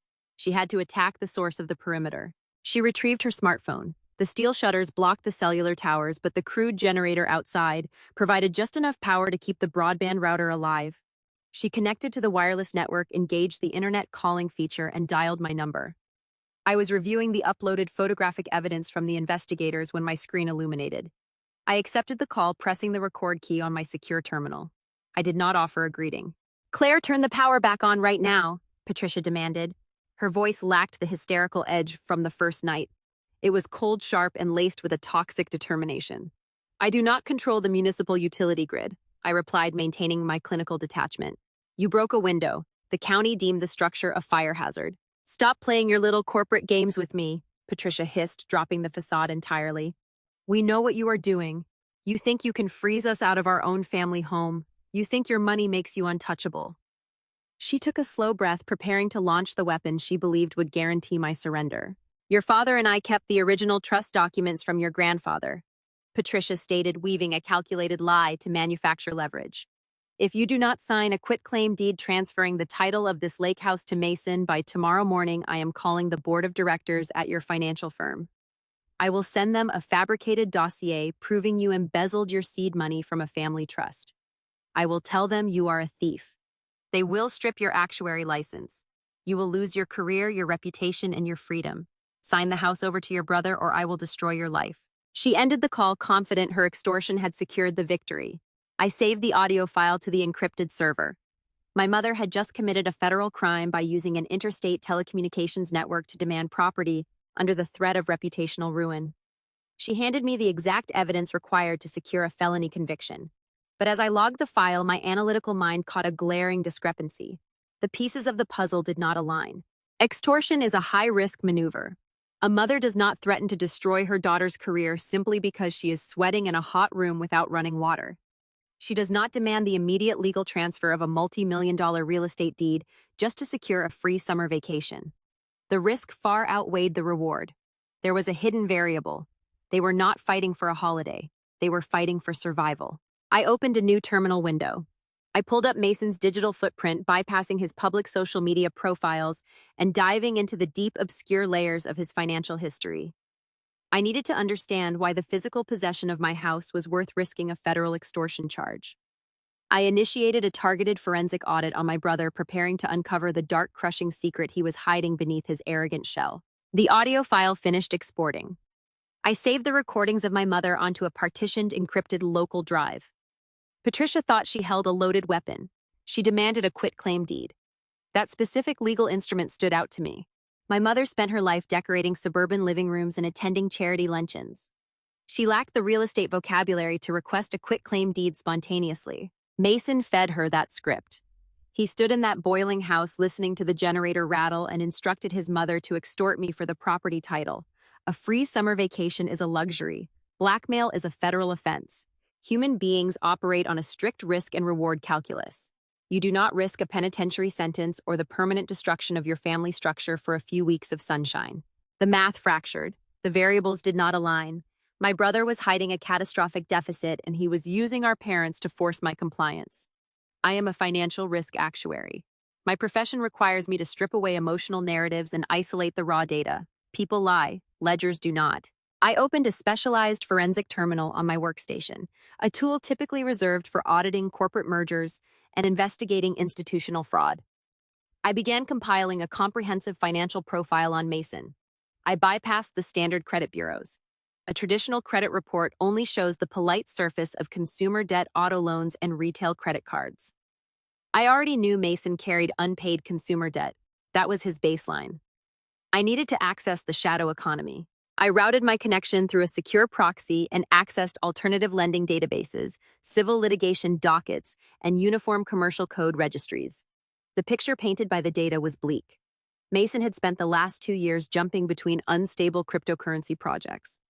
I traced the public addresses of his digital wallets using a blockchain analysis tool. The ledgers provided a transparent map of his failures. A series of steady losses, liquidated assets, and margin calls told a story of a man chasing imaginary wealth. He was bleeding capital daily. Then I found the anomaly. 6 months ago, a sudden influx of fiat currency hit his primary banking account. The sum was staggering $250,000 transferred in a single wire. I traced the origin of the routing number. The funds did not originate from a traditional bank or a recognized venture capital firm. The money flowed from a private holding company registered in Delaware called Kestrel Financial. Kestrel Financial was not a bank. I pulled their corporate registration and cross-referenced their operating history across multiple state databases. They were a hard money lender, a shadow equity firm that provided high-interest short-term capital to high-risk borrowers. They operated in the gray area of corporate finance lending to individuals who could not pass standard underwriting protocols. Firms like Kestrel do not issue unsecured loans. They do not care about a polished pitch deck or a futuristic crypto startup idea. They demand hard physical collateral. They require an asset they can seize and liquidate the moment a borrower misses a payment. Mason possessed no assets. He owned a depreciating vehicle and a closet full of designer clothing. Yet Kestrel handed him $250,000. I opened the Walworth County Clerk Digital Archives. I searched the public property records, filtering the results by my brother's legal name. The search engine spun for a few seconds before generating a single hit. My stomach tightened. The document was a preliminary lien notice filed by Kestrel Financial. The asset listed as collateral for the $250,000 loan was my Lake Geneva estate. Mason had executed a sophisticated title fraud. 6 months ago, around the time I upgraded the security system, he utilized his old address records and fabricated a partial ownership claim. He forged documents to convince a predatory lending firm that he held a vested interest in the lakeside property. He pledged a multi-million-dollar house he did not own to secure cash for his failing crypto bets. I pulled the terms of the Kestrel loan agreement from the public filing. The math revealed the true nature of the crisis. The loan carried a predatory interest rate and a 6-month maturity window. The principal and the accumulated interest were due in full this week. Mason was in default. The money was gone, burned in the volatile digital markets. The revelation reframed the entire weekend. He did not drive his family to the lake house for a holiday. He was not trying to secure a scenic backdrop for Nia and her sponsored content. He was fleeing his creditors. Firms like Kestrel do not send polite collection letters. They do not file small claims lawsuits. When a borrower defaults on $250,000, shadow lenders deploy specialized asset recovery teams. These teams operate outside the boundaries of polite society. They use intimidation, physical presence, and coercion to secure the pledged collateral by any means necessary. The pieces of the puzzle locked together. Mason knew the collection teams were hunting him. He needed physical possession of the house to maintain the illusion of ownership for the lenders. He needed a signed quitclaim deed from me to legally transfer the title and satisfy the massive debt. He dragged our parents and his fiancée into a steel-shuttered oven, using them as human shields to buy himself time. Patricia believed she was fighting a stubborn daughter over a vacation home. She believed her extortion attempt was a clever power play. She had no idea she was sitting on ground zero of a $250,000 debt collection. She had no idea her golden child had placed a target directly on her back. Nia believed she was suffering through a temporary power outage. She had no idea the man she planned to marry had mortgaged a stolen house to fund his gambling addiction. The local police were neutralized by the forged residential lease. The Homeowners Association was focused entirely on the noise violations from the crude generator. Neither entity was prepared for the threat approaching the property. I closed the financial ledgers. The air in my Chicago apartment felt colder than before. I looked at the surveillance feeds on my secondary monitor. The black smoke continued to pour from the generator on the slate porch. Inside the dark house, thermal signatures showed my family huddled in the oppressive heat, waiting for a surrender that would never come. The real danger was not the suffocating temperature. The real danger was not the lack of running water. The danger was currently driving up the interstate carrying a copy of a fraudulent title and expecting to collect a heavy debt. Mason had invited predators to my doorstep, and the predators were about to arrive. The financial revelation regarding Kestrel. Financial recontextualized every single event of the past 72 hours. Mason did not orchestrate this home invasion to secure a scenic backdrop for his future wife. He did not care about lakeside sunsets or family bonding. He was a cornered animal utilizing my real estate as a physical meat shield against predators far more dangerous than the local homeowners association. I kept my eyes fixed on the surveillance monitors in my Chicago apartment. Understanding the motive is only the first step in risk mitigation. Observing how the target operates under terminal pressure provides the necessary variables to predict their next maneuver. Through the internal audio feeds, the dynamic inside the sweltering, steel-shuttered house began to shift. Mason retreated into the kitchen, isolating himself from the complaining voices of Patricia and Nia. He paced the length of the hardwood floor, his designer sneakers squeaking slightly against the wood. He held his smartphone pressed tightly against his ear. The generator roaring on the front porch masked his conversation from the living room, but my high-fidelity interior microphones captured every frantic syllable. "I have the asset," Mason whispered into the receiver, his voice trembling with a raw, unfiltered panic. "I am standing inside the property right now. You can check the geolocation data on my phone. The house is mine. I just need a few more days to finalize the liquidity transfer." The silence on his end of the line lasted for 10 seconds. The response from the Kestrel financial handler was inaudible, but the impact of their words was evident in my brother's physical reaction. Mason stopped pacing. He leaned heavily against the marble kitchen island, his knuckles turning white as he gripped the edge of the stone. "You cannot send them here today," Mason pleaded, the arrogant bravado entirely stripped away. "We had an agreement. The collateral is secure. The market took a bad turn, but the real estate holds the value. I just need an extension on the maturity date. Give me until Monday." He listened for another few seconds before the color drained from his face. He swallowed hard, his throat working visibly on the camera feed. "Understood," Mason choked out. "I will be ready." He lowered the phone, staring blankly at the dark stainless steel refrigerator. In the shadow economy of hard money, lending extensions are rarely granted without steep penalties, and defaults trigger immediate physical consequences. Kestrel Financial did not operate like a traditional bank. They did not file civil suits or wait for a judge to issue a foreclosure notice. They relied on intimidation to secure pledged collateral before other creditors could lay claim to the scraps. The handler had just informed Mason that a field appraisal team was currently en route to Lake Geneva. They were coming to inspect their collateral. They were coming to ensure the $250,000 debt was backed by a pristine, accessible asset. Mason was standing inside a dark, boiling oven.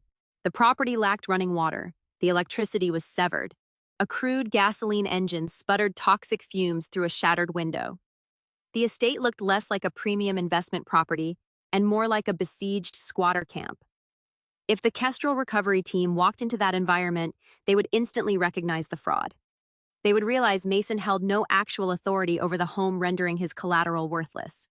When shadow lenders discover a borrower has pledged a fraudulent asset, they do not walk away. They extract their capital through physical coercion. Mason had to manufacture an illusion. He had to convince a team of hardened debt collectors that he was the legitimate master of the domain. Furthermore, he needed to disguise his family. I realized the true depth of his depravity. He had invited Patricia, Richard, and Nia on this trip to serve as human props.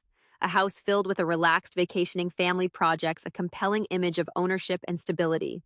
He intended to use his own mother and his fiancée as camouflage to blind the predators. He walked out of the kitchen and entered the living room. The air was thick with heat and the lingering smell of exhaust. Nia was laying on the leather sofa, fanning herself with a throw pillow. Patricia sat slumped in a chair, her eyes closed in misery. "Get up," Mason ordered, clapping his hands together loudly. "Both of you get up right now. We need to clean this room." Nia opened her eyes, glaring at him with pure disdain. "Are you out of your mind?" she snapped. "It is 100 degrees in here. I am not moving a single muscle until you get the air conditioning fixed." Mason did not flinch at her anger. He deployed a calculated, desperate lie to motivate them. "I just got off the phone with a private equity group." Mason fabricated his voice smooth and urgent. "They are looking to acquire premium waterfront parcels in this zip code. They heard I was willing to sell my stake in the house. They are sending an acquisitions team here this afternoon to do a preliminary walkthrough." Patricia opened her eyes, confusion wrinkling her forehead. "Why would buyers come to a house with no electricity or water?" "I told them we are doing renovations." Mason lied effortlessly, pacing the room to project energy. "I told them the grid is temporarily shut down for upgrades. Buyers in this bracket look past temporary inconveniences. They look at the bones of the architecture. If we stage this room correctly, they might offer a cash buyout today. 7 figures, Nia. If this deal closes, we can pay for the wedding in full and buy that penthouse you wanted. Greed is the most effective override switch for human suffering. Nia sat up on the sofa. The prospect of a massive financial windfall instantly erased her complaints about the heat and the smell. Her influencer aesthetic thrived on the promise of sudden wealth. She believed her fiancé was finally executing a high-level business maneuver. Patricia, still clinging to the delusion that her son was a misunderstood financial genius, pushed herself out of the armchair. She ignored her own physical exhaustion, ready to support his fabricated narrative. For the next hour, I watched a tragic, absurd performance unfold on my surveillance monitors. They dragged heavy leather armchairs across the hardwood floor, positioning them to block the view of the shattered side window. They gathered the empty plastic water bottles and shoved them into garbage bags. Nia retrieved an expensive bottle of designer perfume from her luggage and sprayed it generously around the living room, attempting to mask the pungent odor of the raw gasoline drifting in from the porch. They were dressing up a corpse, hoping the makeup would fool the mortician. But staging the physical environment was only half the battle. Mason knew visual deception would not satisfy Kestrel Financial. A hard money lender requires executable paperwork. The recovery team would demand a mechanism to assume immediate control of the asset. They would demand a signed property transfer document. Mason knew Patricia had called me earlier in the day. He knew she had threatened to ruin my career if I did not sign a quitclaim deed. But as the afternoon dragged on, my silence provided a clear answer. I was not going to negotiate. The extortion had failed. I was not going to hand over the title to save my reputation. Mason could not wait for my compliance. The recovery team was already on the highway. He needed a signed quitclaim deed today. He retreated to the dining room table, leaving Nia and Patricia to continue polishing the dark, sweltering living room. He opened his laptop. The broadband router on the porch provided his internet connection. Because the router belonged to my integrated home network, I possessed administrative access to the traffic logs. I did not need to guess what he was doing. I opened a packet sniffer interface on my terminal and watched his digital footprint in real time. He navigated to a public legal database. He downloaded a standard Wisconsin quitclaim deed template in a blank PDF format. He was crossing the final legal threshold. He was preparing to commit severe title fraud. Through the high-definition optical sensor mounted in the dining room ceiling, I zoomed in on his laptop screen. I watched him type my full legal name into the grantor section of the document. He typed his own name into the grantee section. He filled in the parcel identification numbers and the legal property description he had pulled from the county tax assessor website. The final hurdle was the signature. A quitclaim deed requires a notarized signature to hold up in a county clerk office. But Mason did not need to file the document with the county today. He only needed a piece of paper that looked authentic enough to satisfy the thugs walking through the front door. He needed to buy himself another week of breathing room. I tracked his mouse movements on the screen. He opened an encrypted cloud storage folder containing old family documents. He located a scanned copy of a joint tax return we had both signed years ago, back before I severed our financial ties. He used a digital snipping tool to isolate my signature. He copied the image file, pasted it into the PDF editor, and carefully aligned it over the signature line of the quitclaim deed. He adjusted the contrast and the opacity, blending the digital ink into the background of the form. The forgery was crude upon close inspection, but in a dark room handed to a debt collector who only cared about leverage, it might pass a brief visual test. Mason hit the print command. A small portable inkjet printer he had packed in his luggage whirred to life, spitting out 3 crisp pages of fraudulent legal documentation. He picked up the warm papers, stacked them neatly, and placed them inside a fresh manila folder. He wiped a bead of sweat from his forehead, letting out a long, shaky exhale. He believed he had engineered a flawless escape route. He had staged the property. He had secured the human props. He had forged the ultimate bargaining chip. He stood up from the dining table, clutching the folder tightly against his chest, preparing to face the investors. He did not realize he was merely rearranging deck chairs on a sinking ship. He had pledged an asset he did not own to a syndicate that did not accept apologies. And as I watched the live feed from the camera mounted high in the oak tree near the gravel driveway, I saw the dust rising in the distance. The shadow lenders had arrived, and they did not bring briefcases. Mason stood in the dining room holding the freshly printed quitclaim deed. He smoothed the edges of the paper, staring at my forged signature resting above the fraudulent notary stamps. He needed to buy himself a few extra minutes of breathing room before the debt collectors arrived at the front door. He pulled his smartphone from his pocket and opened a document scanning application. He aligned the camera lens over the forged contract, capturing a high-resolution image of the paperwork.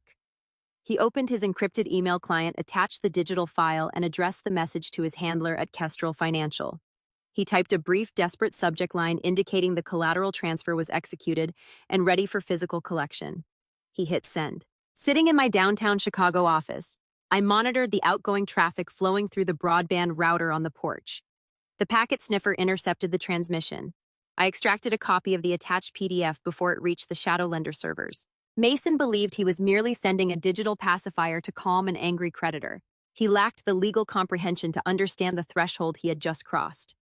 By transmitting a forged real estate document across state lines via an electronic communication network to secure a financial transaction, he upgraded his crime from local document fraud to federal wire fraud. The digital footprint was permanent, undeniable, and carried a mandatory minimum sentence in a federal penitentiary. I logged the file into my secure evidence drive. The snare was tightening. 10 minutes later, the high-definition optical sensor concealed in the oak tree registered movement on the main road. A vehicle turned onto the gravel path. It was not the white golf cart of the Homeowners Association. It was not a marked county sheriff cruiser. It was a late-model matte black SUV featuring a reinforced chassis and heavy tint on every window. The vehicle did not slow down to navigate the decorative curves of the driveway. It drove straight across the manicured front lawn, the heavy tires tearing deep ruts into the dry grass, establishing an immediate posture of disrespect and dominance. The SUV stopped a few yards from the slate porch, resting in the shadow of the roaring gasoline generator. The engine cut off. 3 men stepped out of the vehicle. They did not wear the casual polo shirts of private equity investors. They wore tailored dark gray suits, crisp white shirts, and mirrored aviator sunglasses. They moved with a silent, predatory synchronization. They did not carry clipboards or briefcases. They carried an aura of corporate violence. These were the asset recovery specialists employed by Kestrel Financial. They existed to liquidate physical collateral when high-risk borrowers defaulted on 6-figure loans. Mason watched them approach through the jagged opening of the shattered window. He wiped a layer of greasy sweat from his forehead. He grabbed the manila folder containing the physical copy of the forged deed and climbed out onto the porch. He intended to intercept them outside, hoping to hand over the paperwork and send them away before they interacted with his human props inside the house. "Gentlemen!" Mason greeted his voice, straining to project authority over the deafening rattle of the generator exhaust. "I sent the digital copy to the home office. Here's the physical deed. The title is clear. The property is yours. We are just packing up our things and heading out." The lead collector, a tall man with a rigid jawline and a thick scar running along his collarbones, stopped at the bottom of the porch steps. He did not extend his hand to accept the folder. He tilted his head, his mirrored sunglasses reflecting the toxic black smoke billowing from the crude machinery. He looked at Mason, assessing the sweat-stained designer shorts, the trembling hands, and the unmistakable scent of fear radiating from the borrower. "We do not finalize acquisitions on the front lawn," the lead collector stated, his voice a low, gravelly baritone that cut through the engine noise with chilling clarity. "We inspect the collateral, we verify the condition of the asset, move aside." Mason swallowed hard, his Adam's apple bobbing. He clutched the folder tighter against his chest. "You do not need to go inside," he stammered, stepping sideways to block the path to the broken window. "The interior is undergoing a massive renovation. The power grid is offline. It is a construction zone. The paperwork is all you need to initiate the transfer." The collector did not argue. He did not negotiate. He simply stepped forward, closing the distance in a fraction of a second. He placed a heavy, calloused hand flat against Mason's chest and shoved him backward with effortless, terrifying force. Mason stumbled, his expensive sneakers slipping on the slick slate patio, crashing hard into the wooden railing. The 3 men bypassed the trembling borrower. They did not attempt to unlock the front door. They stepped onto the porch, crunching the loose shards of glass beneath their leather dress shoes, and climbed through the shattered window frame directly into the living room. I watched the interior camera feeds as the predators breached the perimeter. Inside the sweltering house, Nia and Patricia were sitting in the staged leather armchairs. They had spent the last hour wiping dust and spraying perfume, preparing to charm a team of wealthy real estate investors. When the three men in dark suits stepped through the window, Nia sat up straight, plastering a bright, rehearsed smile across her melting makeup. "Welcome to the lake house," Nia chimed, adopting her professional influencer cadence. "Mason told us you were coming. We are so excited to show you the potential of this property." The collectors ignored her entirely. They did not return the greeting. They did not introduce themselves.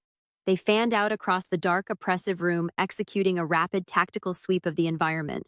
One man walked directly to the kitchen, kicking open the pantry door and running his hand along the dry, stainless steel sink.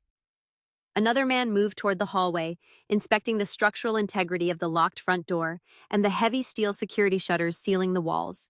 The lead collector remained in the center of the living room. He slowly removed his mirrored sunglasses, revealing cold, dead eyes. He surveyed the desperate staging. He noticed the garbage bags shoved behind the sofa. He smelled the raw gasoline fumes overpowering the cheap designer perfume.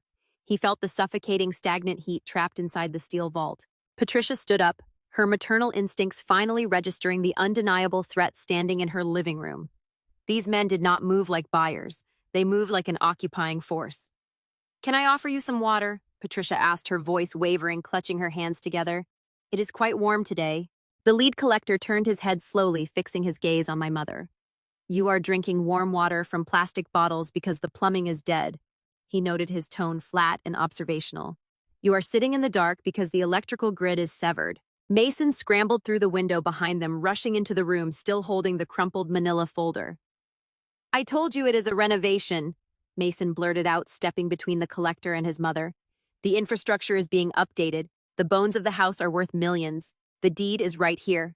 The lead collector turned to face Mason. He snatched the manila folder from his grip. He did not open it. He did not care about the forged signatures or the legal descriptions printed on the pages. "A piece of paper is a promise," the collector said, dropping the folder onto the cracked glass coffee table. "Ownership is demonstrated through control. A man who owns a fortress holds the keys to the gates. He controls the air, the water, and the light. You do not control this asset. You are locked inside a steel box, relying on a noisy engine to breathe, surrounded by your terrified family." The stark, unyielding truth stripped away the final layers of Mason's manufactured illusion. The debt collectors recognized the reality of the situation within 60 seconds of breaching the perimeter. They saw a property that was actively rejecting its occupants. They understood that Mason was a fraud, a desperate gambler who had pledged a house he could not even turn the lights on in. The realization hit Nia like a physical blow. Her rehearsed smile vanished. She looked at the men in the dark suits, then looked at Mason. The narrative of a brilliant real estate maneuver shattered. She understood they were not dealing with wealthy buyers. They were dealing with dangerous men demanding payment. Patricia took a step backward, bumping into the wall. The color drained from her face. The extortion plot she had launched against me earlier in the day felt incredibly foolish now. She had threatened to ruin my career over a family dispute, unaware she was sitting in the crosshairs of a shadow syndicate. "Your collateral is worthless to us in this condition," the lead collector declared, stepping closer to Mason, invading his physical space. "We cannot liquidate a property that is locked down by a hostile grid. This means your debt is entirely unsecured, $250,000 plus interest plus the cost of this collection visit." Mason backed away, his shoulders hitting the heavy steel shutter covering the window. "I can get the money," he whispered, his voice cracking. "I just need time. My sister is the actual owner. She has millions in corporate accounts. I can force her to pay you." He threw me to the wolves without hesitation. He offered my financial resources to save his own skin, expecting the syndicate to redirect their focus. The collector did not look impressed. He reached into the interior pocket of his tailored suit jacket. He did not pull out a business card or a contract. He pulled out a heavy matte black suppressed pistol. He kept the weapon pointed toward the hardwood floor, a casual display of lethal leverage. "We do not chase third-party targets," the collector stated, his voice dropping to a terrifying whisper. "We hold the primary borrower accountable. And since you cannot hand over the house, we are going to start liquidating whatever assets you have left in this room." The atmosphere in the sweltering living room shifted from tense to fatal. The collectors were no longer evaluating real estate. They were preparing to extract their capital through terror. And as Patricia let out a horrified scream, Mason finally understood the true cost of invading my sanctuary. The matte black suppressed pistol remained pointed at the floor, a silent anchor holding the room in a state of suspended terror. The lead collector did not need to raise the weapon. The implied lethal force was sufficient to paralyze the occupants of the sweltering living room. He reached down and picked up the manila folder he had dropped onto the cracked glass coffee table moments earlier. He pulled the freshly printed pages out of the sleeve, the forged quitclaim deed. He held the paper up to the dim light filtering through the shattered side window, ignoring the toxic black smoke drifting over his shoulder. You handed me a fabricated title, the collector stated, his voice a flat mechanical drone. You typed your sister's name into a generic template. You pasted a digital signature over the line. You pledged an asset you possess zero legal right to transfer. Mason pressed his back against the corrugated steel shutter, his chest heaving. He opened his mouth to formulate another lie, but his vocal cords failed. The slick, arrogant cryptocurrency broker was gone, replaced by a terrified debtor facing the terminal end of his grift. Richard had spent his entire life playing the role of the stoic suburban patriarch. He had enabled his son's destructive habits, shielded him from consequences, and funded his failures. Seeing a firearm introduced into his environment triggered an outdated, irrational protective instinct. He pushed himself off the hardwood floor. He lunged forward, aiming to place his body between the debt collector and his son. The intervention was remarkably brief. The lead collector did not even turn his head. The second man in the dark suit stepped forward, intercepting my father with practiced clinical efficiency. He did not throw a punch. He simply hooked his left foot behind Richard's ankle and drove an open palm into the center of the older man's chest. Richard's feet left the floor. He crashed backward onto the rug, the impact forcing the oxygen from his lungs in a sharp gasp. Patricia shrieked, dropping to her knees beside her husband, her manicured hands hovering over his chest, too afraid to touch him. The third collector stepped forward, placing the toe of his polished leather shoe firmly against Richard's shoulder, pinning him to the ground. "Do not move again," the third man instructed, his tone devoid of anger. Nia stood near the hallway archway, her back pressed against the drywall. The glamorous lakeside retreat had devolved into a hostage situation. She watched her future father-in-law get neutralized in less than 3 seconds. She looked at the suppressed pistol, her survival instincts engaged. The heavy steel security shutters blocked the cellular towers, rendering the emergency dialer on her smartphone useless. She could not reach a 911 dispatcher, but the crude gasoline engine rattling on the front porch provided a steady electrical current to the broadband router. Her device maintained a flawless, high-speed wireless connection. In modern society, a digital audience is often perceived as a protective shield. Nia believed that broadcasting a crime in real time would force the perpetrators to retreat. She unlocked her screen. She bypassed the phone application and opened her primary social media platform. She tapped the icon to initiate a live broadcast. The camera lens activated, capturing the dim, smoke-filled living room. Nia held the phone at chest level, her hands trembling, ensuring the frame encompassed Mason, the men in the dark suits, and the firearm pointed at the floor. "Help us!" Nia cried out, her voice echoing in the stagnant heat. "We are at a house in Lake Geneva. These men broke in. They have guns. Someone call the police. They are trying to rob us." The viewer counter in the corner of her screen began to tick upward immediately. Her followers, accustomed to makeup tutorials and sponsored unboxing videos, were suddenly confronted with a raw, unedited feed of an armed home invasion. The numbers jumped from 200 to 5,000 in a matter of seconds. The lead collector turned his head toward Nia. The mirrored lenses of his aviator sunglasses reflected the glowing screen of her device. Shadow operators rely on anonymity. A rational criminal would shoot the phone or rip it from her hands. But the collector recognized a unique opportunity to publicly humiliate a fraudulent borrower while maintaining his own deniability. He kept his face angled away from the direct light, the sunglasses obscuring his features. He did not ask her to stop recording. He stepped into the edge of the frame, holding the forged quitclaim deed up toward the lens. "We are not robbing anyone," the collector announced, projecting his voice so the microphone would capture every syllable. "We are asset recovery agents for Kestrel Financial. We are here to collect a legitimate debt. This man, Mason Thorne, secured a hard money loan 6 months ago. The principal amount is $250,000. The chat interface on Nia's screen exploded into a blur of text. The viewers were reacting to the staggering financial figure. Mason shook his head frantically, his eyes darting between the camera and the men holding him captive. "Turn that off, Nia," he pleaded, his voice cracking. "Turn it off right now." The collector ignored him, reading directly from the printed pages. "He pledged this estate as collateral, but he does not own it. His sister owns it. He defaulted on the loan yesterday. To avoid collection, he manufactured this document. He forged the property title. He fabricated a notary stamp. He committed federal wire fraud to steal $250,000 from our firm." Nia stared at the screen, her curated reality crumbling into dust. She looked at Mason. "Is that true?" she asked, the phone shaking in her grip. "Did you forge the papers? Did you steal $250,000? Mason was trapped between a lethal syndicate and a digital tribunal. The pressure crushed his remaining defenses. He could not maintain the lie. He broke. I had to do it. Mason sobbed, tears cutting through the grease and sweat on his face. The crypto markets crashed. I lost the seed capital. The lenders were threatening me. I forged the signature to buy time. I thought I could flip the debt if the market recovered.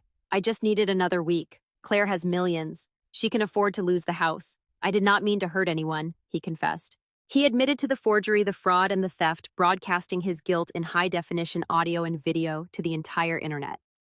In my Chicago apartment, I watched the live feed on my secondary monitor. I did not need to deploy investigators or hire a legal team to build a case against him. He was dismantling his own life piece by piece on a public platform. The viewer count on Nia's broadcast surged past 40,000. The algorithm pushed the dramatic feed to the trending page. The chat section ceased to be a venue for concerned fans. It transformed into a digital execution block. I watched specific usernames appear in the scrolling text. The internet is a small, vindictive place. Several viewers recognized Mason from his previous failed cryptocurrency ventures. They were the retail investors he had scammed out of their savings. They flooded the chat with accusations. They typed out the names of the dead coins he had promoted. They posted the amounts he had stolen from them. They linked his old digital wallets. The narrative of a victimized family enduring a home invasion dissolved. The audience realized they were watching a predator get cornered by bigger predators. The sympathy vanished, replaced by a ruthless collective demand for justice. The digital footprint of his crime was now decentralized. Tens of thousands of people were screen recording the broadcast. The confession was permanent. The lead collector tossed the forged papers onto the floor. He stepped closer to Mason. The public exposure served its purpose. It destroyed the borrower's reputation and eliminated any chance Mason had of raising funds from his network. But digital humiliation does not satisfy a ledger. Kestrel Financial still required their capital. The collector raised the suppressed pistol, aiming the barrel directly at Mason's kneecap. The public broadcast is over. The collector stated, his voice devoid of emotion. We are now moving to the physical extraction phase. Since you cannot provide the real estate, you are going to empty every digital wallet, every retirement account, and every hidden reserve you possess right now. If the balances do not equal $250,000, you will pay the difference in bone. Nia dropped the phone.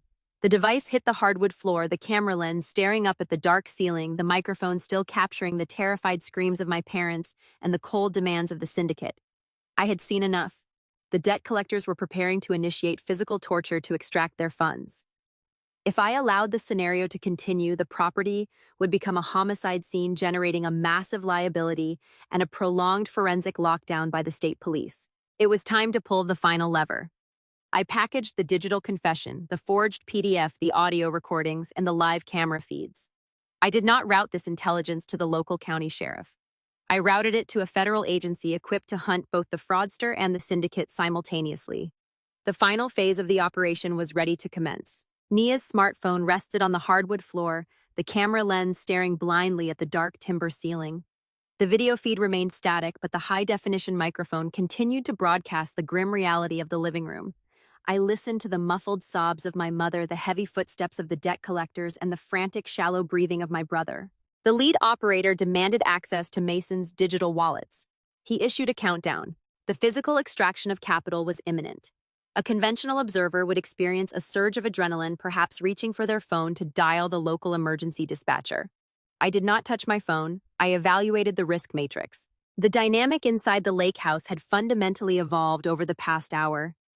When Mason initially breached the perimeter and presented a forged residential lease to the county deputies, he operated within the frustrating bureaucratic confines of local civil law. Local law enforcement agencies despise civil disputes. They lack the jurisdiction to interpret contracts on a front lawn, creating the exact loophole my brother exploited. However, desperation breeds severe miscalculation. Mason did not stop at local trespassing. He escalated his strategy to survive the shadow syndicate by transmitting a fabricated quitclaim deed via an electronic communication network to a lending institution. He crossed a definitive jurisdictional threshold. He weaponized the internet to execute a $250,000 theft. That specific action triggered Title 18 of the United States Code wire fraud. Furthermore, by pledging a real estate asset he did not own to secure a financial transaction, he engaged the federal bank fraud statutes. My mother had also crossed the line, her demanding the property title under the threat of destroying my corporate career via an interstate phone call constituted felony extortion. The dispute was no longer a local family issue. It was a multi-tiered federal crime involving a violent financial syndicate, digital forgery, and interstate extortion. The Walworth County Sheriff was no longer the appropriate authority. If I routed a call to the local municipal dispatcher, the response would be predictable and disastrous. Two patrol cruisers would speed down the gravel driveway with their sirens blaring and emergency lights flashing. The acoustic warning would grant the Kestrel financial collectors crucial minutes to prepare. Shadow operators do not surrender to local deputies. They would barricade the steel shutters, grab my family, and initiate a protracted volatile hostage standoff. A local tactical response would inevitably result in a chaotic gunfight, severe property destruction, and a high probability of casualties. I required a surgical, overwhelming intervention. I required an entity that specialized in dismantling armed financial syndicates before the targets even realized they were under surveillance. I opened a secure, encrypted folder on my workstation. I began assembling the prosecutorial roadmap. Federal agencies receive thousands of anonymous tips every day, many of which languish in bureaucratic queues for months. To trigger an immediate tactical deployment, the intelligence package must be flawless, undeniable, and presented in the precise language utilized by federal prosecutors. I dragged the intercepted PDF of the forged quitclaim deed into the folder. I appended the digital packet logs demonstrating the exact timestamp and IP address of the transmission from the Lake House router. I added the pristine audio recording of Patricia delivering her extortion demand, providing clear evidence of conspiracy. Next, I integrated the field report generated by my private investigators Garrett and Cole. Their documentation provided verified time-stamped evidence of the illegal commercial lodging operation and the environmental hazards. Finally, I ripped the raw video file from Nia's social media broadcast. The footage captured Mason confessing to the $250,000 theft, and more importantly, it captured the faces, voices, and firearms of the Kestrel Financial Recovery Team. I did not submit the dossier to a generic public tip line. Through my capacity as a financial risk actuary, I interface with regulatory authorities regarding institutional compliance. I accessed the direct portal for the Federal Bureau of Investigation, specifically routing the data to the White-Collar Crime and Organized Crime Joint Task Force, operating out of the Chicago field office. I typed a concise clinical executive summary. I identified the primary suspects. I outlined the statutory violations. I highlighted the active presence of armed debt collectors tied to an unregistered shadow equity firm holding hostages inside a fortified structure. The Bureau does not deploy tactical teams to settle family arguments over a summer house, but they possess an insatiable appetite for dismantling illicit financial networks. Kestrel Financial represented a lucrative target. The syndicate utilized predatory lending, extortion, and physical violence to operate a shadow banking network. The men standing in my living room were not just thugs. They were the operational arm of a larger criminal enterprise.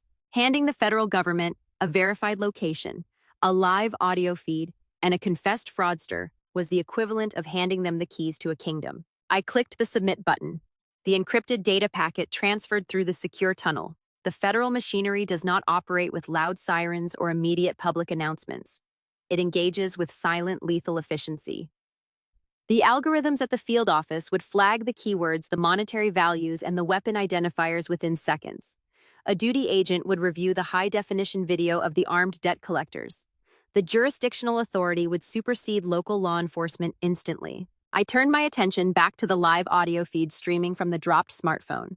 The situation inside the sweltering estate was deteriorating rapidly. Mason was pleading, his voice reduced to a pathetic, ragged whisper. The lead collector had lost his patience. The digital wallets were empty. The cryptocurrency accounts showed nothing but liquidated assets and margin calls. There was no hidden reserve. The $250,000 was gone, burned in a digital casino by a man who thought he could outsmart the market. The collector issued his final mandate. The sharp metallic click of a pistol slide racking echoed through the microphone, a sound that cuts through any ambient noise and strikes directly at the human nervous system. Patricia let out a stifled, terrified whimper.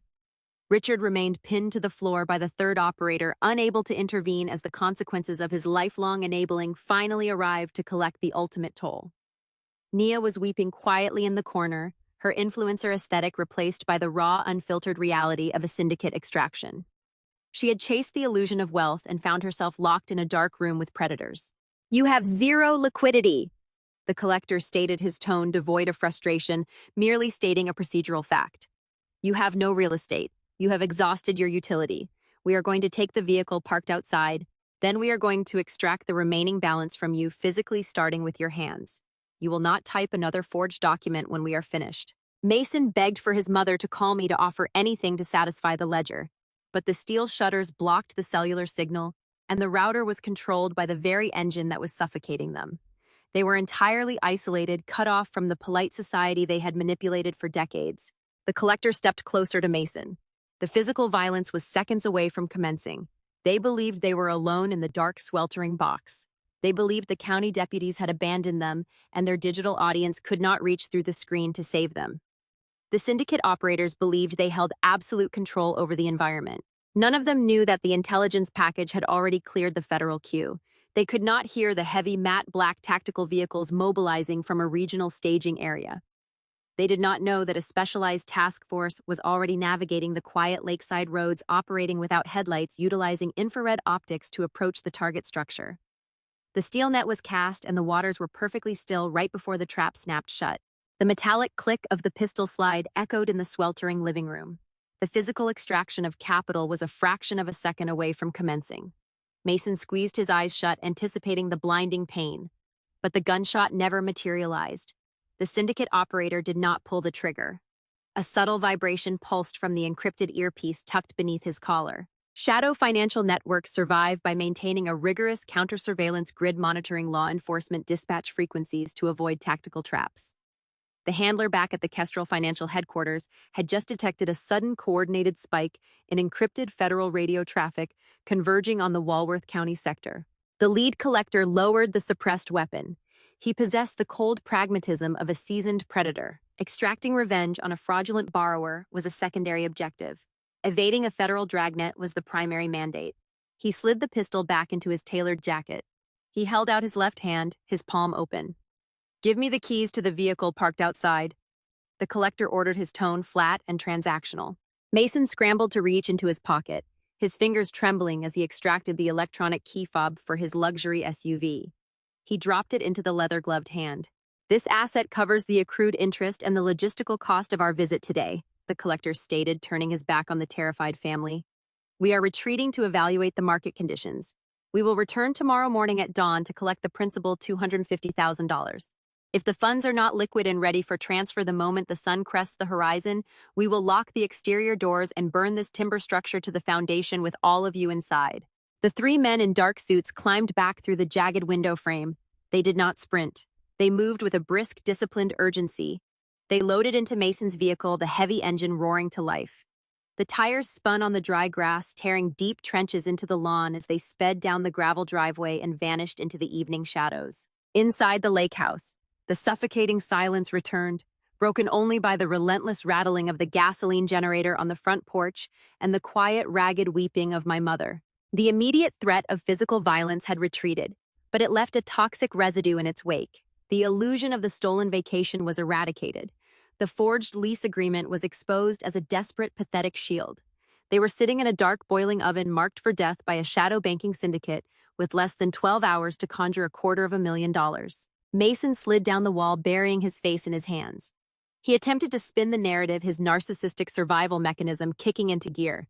"We are fine," Mason stammered, his voice hoarse from the exhaust fumes. "They left. We just need to figure out a bridge loan. Mom, you have to call your retirement fund administrator in the morning. We can request an emergency hardship withdrawal. If we pull the cash, we can pay them off and walk away from this." Patricia did not respond. She sat motionless in the leather armchair, her eyes staring blankly at the shattered glass scattered across the expensive rug. The maternal blindfold she had worn for 28 years had finally burned away. She did not see a misunderstood entrepreneur seeking a temporary bailout. She saw a criminal who had deliberately dragged his parents into a lethal extortion scheme to save his own skin. Richard remained on the floor, clutching his bruised chest, refusing to look at his son. Nia stood up from the corner. She ignored her dropped smartphone. She walked past Mason without uttering a single word, her face a mask of pure disgust. She marched up the wooden staircase, intent on packing her designer luggage in the dark, preparing to abandon the sinking ship the moment the sun provided enough light to navigate the driveway on foot. They spent the night in a state of suspended terror. The oppressive heat offered no mercy. The generator outside eventually sputtered and died as the fuel tank ran dry, plunging the house into absolute silence and severing the final connection to the outside world. They waited in the dark, listening to every rustling branch and snapping twig, terrified that the men in the dark suits had returned early to ignite the timber siding. Morning arrived, casting a pale gray light through the jagged opening in the window. At 6:15, a low rhythmic vibration began to shake the floorboards. It was not the rattling hum of a crude gasoline engine. It was a deep mechanical roar descending from the sky. Mason dragged himself off the floor, his eyes wide with renewed panic. He crept toward the window, peering over the wooden sill, expecting to see the debt collectors returning with gasoline cans and matches. He did not see men in tailored suits. The airspace above the Lake Geneva property was dominated by a twin-engine tactical helicopter, its rotors kicking up a fierce downdraft that whipped the pine trees into a frenzy. Simultaneously, two heavy matte, black-armored transport vehicles smashed through the decorative wooden gate at the top of the driveway. The heavy machines ignored the gravel path rolling directly across the manicured lawn and forming a rigid steel barricade around the front porch. This was not the Walworth County Sheriff responding to a noise complaint. The side doors of the armored vehicles slid open. Dozens of operators clad in heavy ballistic vests, Kevlar helmets, and olive-drab tactical gear swarmed the property. The bold yellow letters printed across their backs identified their jurisdiction: United States Marshals Fugitive Task Force. The perimeter was secured in less than 10 seconds.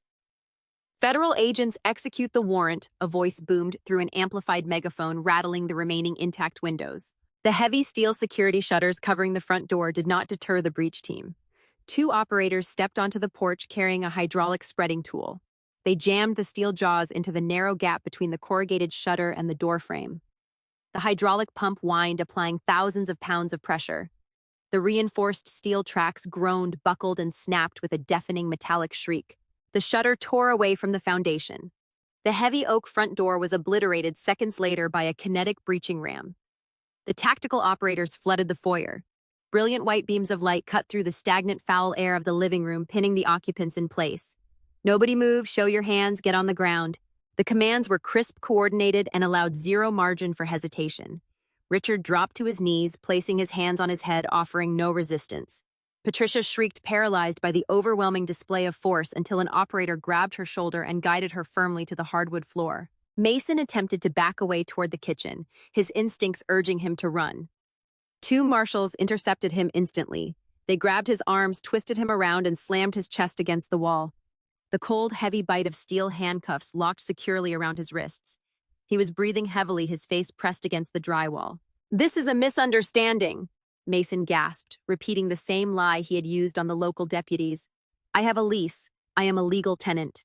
My sister owns this property. This is a civil dispute." The arresting marshal did not engage in a debate over tenancy rights. He checked the biometric identification photo on his tactical monitor, confirming the target matched the face captured in the viral livestream. "Mason Thorne," the marshal stated, pulling him away from the wall.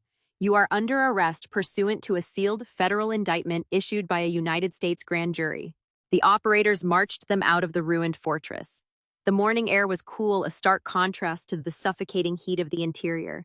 As Mason, Patricia, and Richard were escorted across the front lawn, the true scope of their exposure became apparent. The quiet lakeside street was lined with local news vans. Nia's live broadcast had gone viral overnight, drawing the attention of regional media outlets hungry for a scandal involving high-net-worth real estate armed syndicates and digital fraud. The camera operators stood behind the police barricades, their lenses focused on the spectacular downfall of my family. The bright flashes illuminated Patricia's tear-stained, soot-covered face. Richard kept his head bowed, humiliated beyond repair. Mason stumbled in his expensive, filthy sneakers, his hands bound behind his back, staring blankly at the flashing lights. They were loaded into the back of secure federal transport vehicles, sitting in the cramped, steel-reinforced compartment. The delusion persisted. Despite the tactical gear, the helicopters, and the media circus, the suburban arrogance remained embedded in their psychology, Mason whispered to his mother across the narrow aisle. He convinced her that I was simply utilizing my corporate connections to file an extreme trespassing complaint. He assured her they just needed to endure the booking process, call a local real estate attorney, and post a minimal bail. They believed the court would recognize the dispute as a family quarrel, dismiss the theatrics, and release them by the afternoon. They operated under the assumption that the legal system was a flexible entity they could manipulate with tears and excuses. They did not comprehend the rigid, unforgiving machinery of federal prosecution.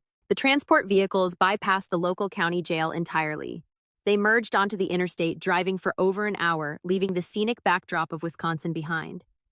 When the heavy doors finally swung open, Mason stepped out into the harsh fluorescent light of a subterranean parking garage. He looked up, expecting to see a local precinct desk.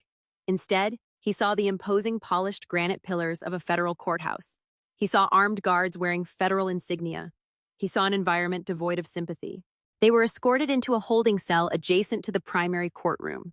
The reality of their situation began to infiltrate their denial. They were not here to answer for a broken window or a noise violation. They were here to answer to the United States government. And when the heavy oak doors of the courtroom finally opened to receive them, they would realize that the trap I designed had already secured their fate, leaving them no room to negotiate, no room to lie, and no room to escape. The austere environment of a federal courtroom is designed to strip away the illusion of suburban privilege. The polished mahogany walls, the high ceilings, and the deafening silence command immediate submission. 3 months after the tactical raid on the Lake Geneva property, Mason, Patricia, and Richard sat at the defense table. They no longer wore designer linen or expensive jewelry. They wore standard-issue khaki detention uniforms. Heavy steel chains linked their wrists to their waists, creating a hollow, rhythmic clinking sound every time they shifted in their wooden chairs. The prosecution had spent the morning outlining the wire fraud and the extortion charges. They played the audio recordings. They projected the forged documents onto a large monitor. The evidence was overwhelming. But the defense attorney possessed a specific strategy. Mason had retained a slick, high-priced litigator who specialized in minimizing federal exposure. The lawyer stood up, buttoning his tailored jacket, and approached the jury box. His strategy hinged entirely on reducing the narrative from a federal financial crime down to a petty domestic squabble. "Ladies and gentlemen of the jury," the defense attorney began, his tone dripping with practiced empathy. "What the government is presenting to you today is a tragedy, but it is not a criminal syndicate. This is a family dispute that spiraled out of control. Mason Thorne is a young man who made a terrible financial mistake. He faced ruin. In a moment of sheer panic, he retreated to his sister's summer home. He signed her name on a piece of paper, hoping to buy himself a few days to figure out a solution. It was foolish, it was desperate, but at its core, this is a civil disagreement between a wealthy sister and her struggling younger brother. The government wants to put this family in a federal penitentiary for a messy sibling rivalry."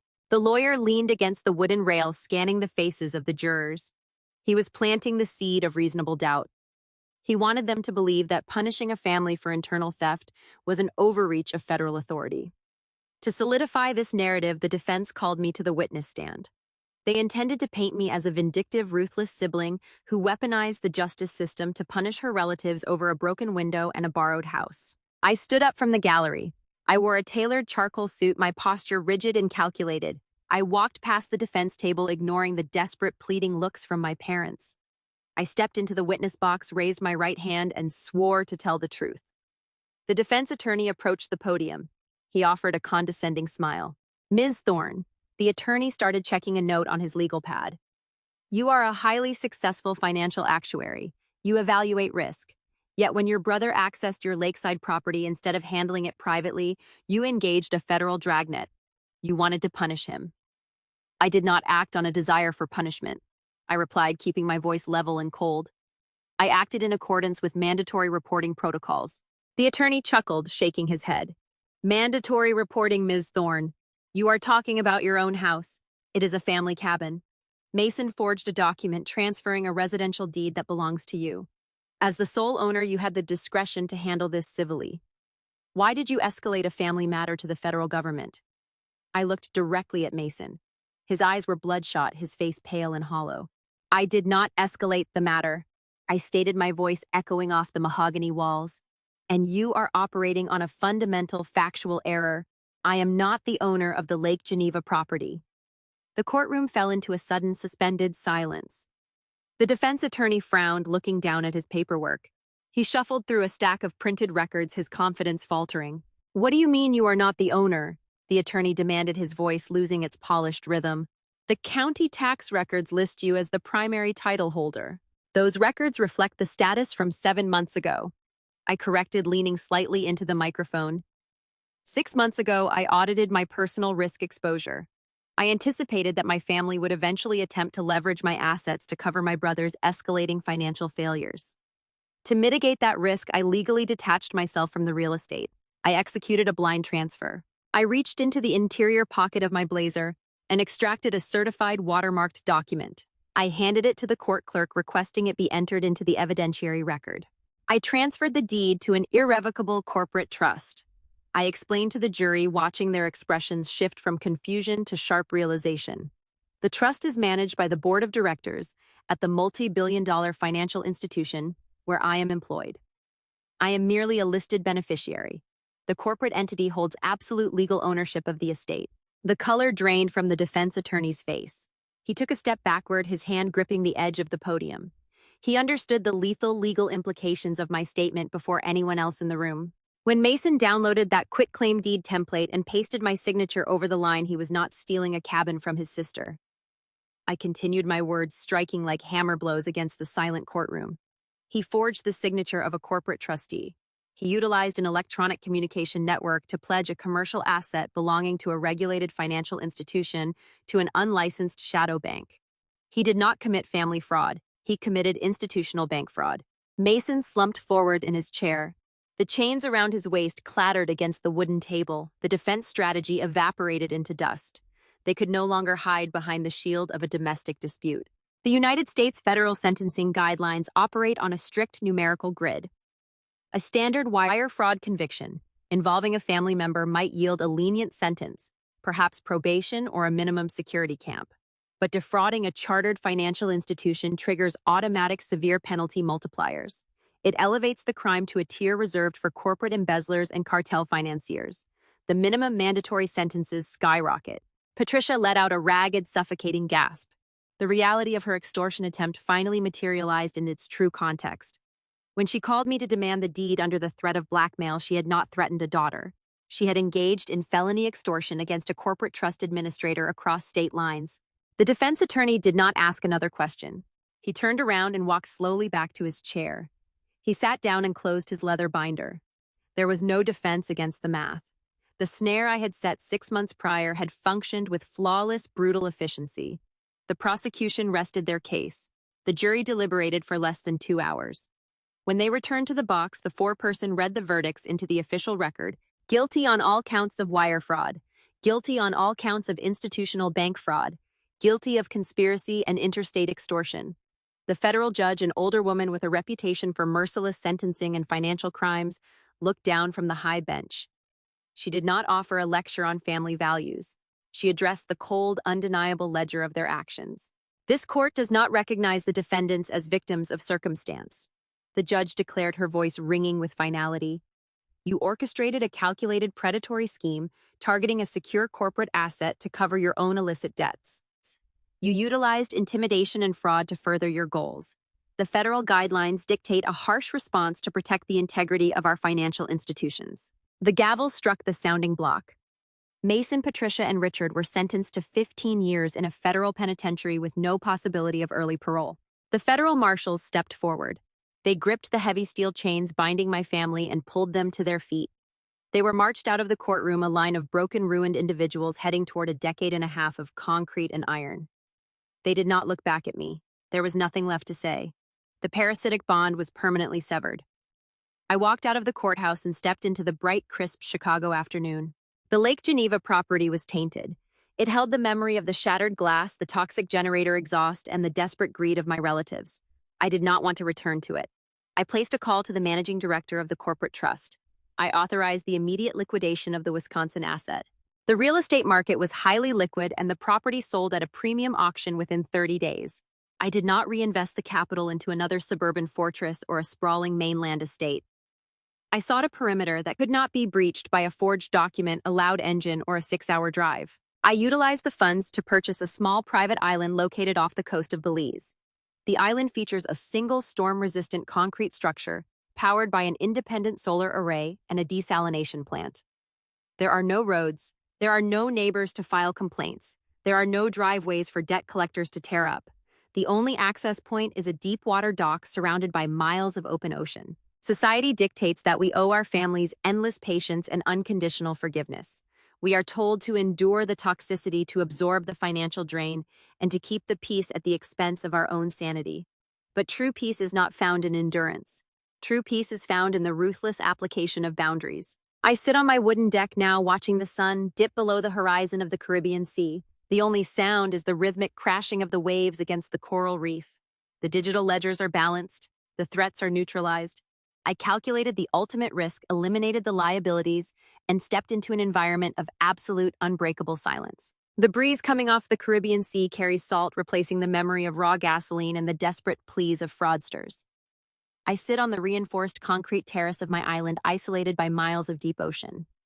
The silence here is profound.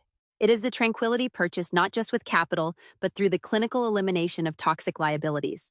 Society conditions us to view a bloodline as an unbreakable contract. We are taught to endure manipulation and absorb the financial drain of our relatives simply because we share a surname. My family relied on that societal guilt. They weaponized their entitlement. But guilt is an unpredictable emotion, and my profession requires me to operate exclusively on data. The first lesson I extracted from the ruins of my Wisconsin estate is that blood does not demand endless tolerance. A parasitic relative will ignite your sanctuary just to stay warm for a single night. You do not owe your shelter, your sanity, or your hard-earned stability to individuals who treat your success as their personal emergency fund. Cutting the anchor is not an act of cruelty. It is the fundamental mathematics of survival. The second lesson centers on the fragile illusion of entitlement. My brother believed a forged signature on a legal template provided an impenetrable shield. He assumed he could manipulate local bureaucracy to steal a lucrative asset. He failed to realize that forged paper crumbles under forensic scrutiny. Real power does not exist in shouting matches on a front lawn. True leverage is structural. It is the ability to control the environment, master the infrastructure, and dictate the terms of engagement. When you own the chessboard, you never have to wrestle with the pawns.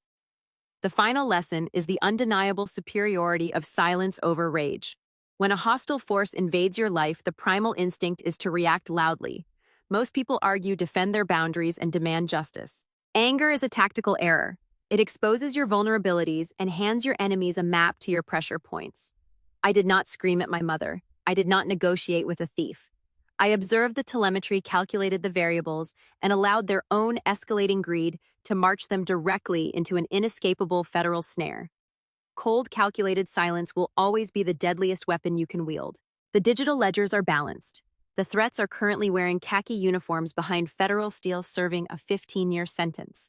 My name is Claire. I calculate risk. I fortify my perimeters, and I do not negotiate with trespassers. Thank you for listening to my file on Me Revenge. If you have ever had to execute a hard reset on a toxic family dynamic to protect your own peace, drop a comment, hit subscribe, and I will see you in the next one.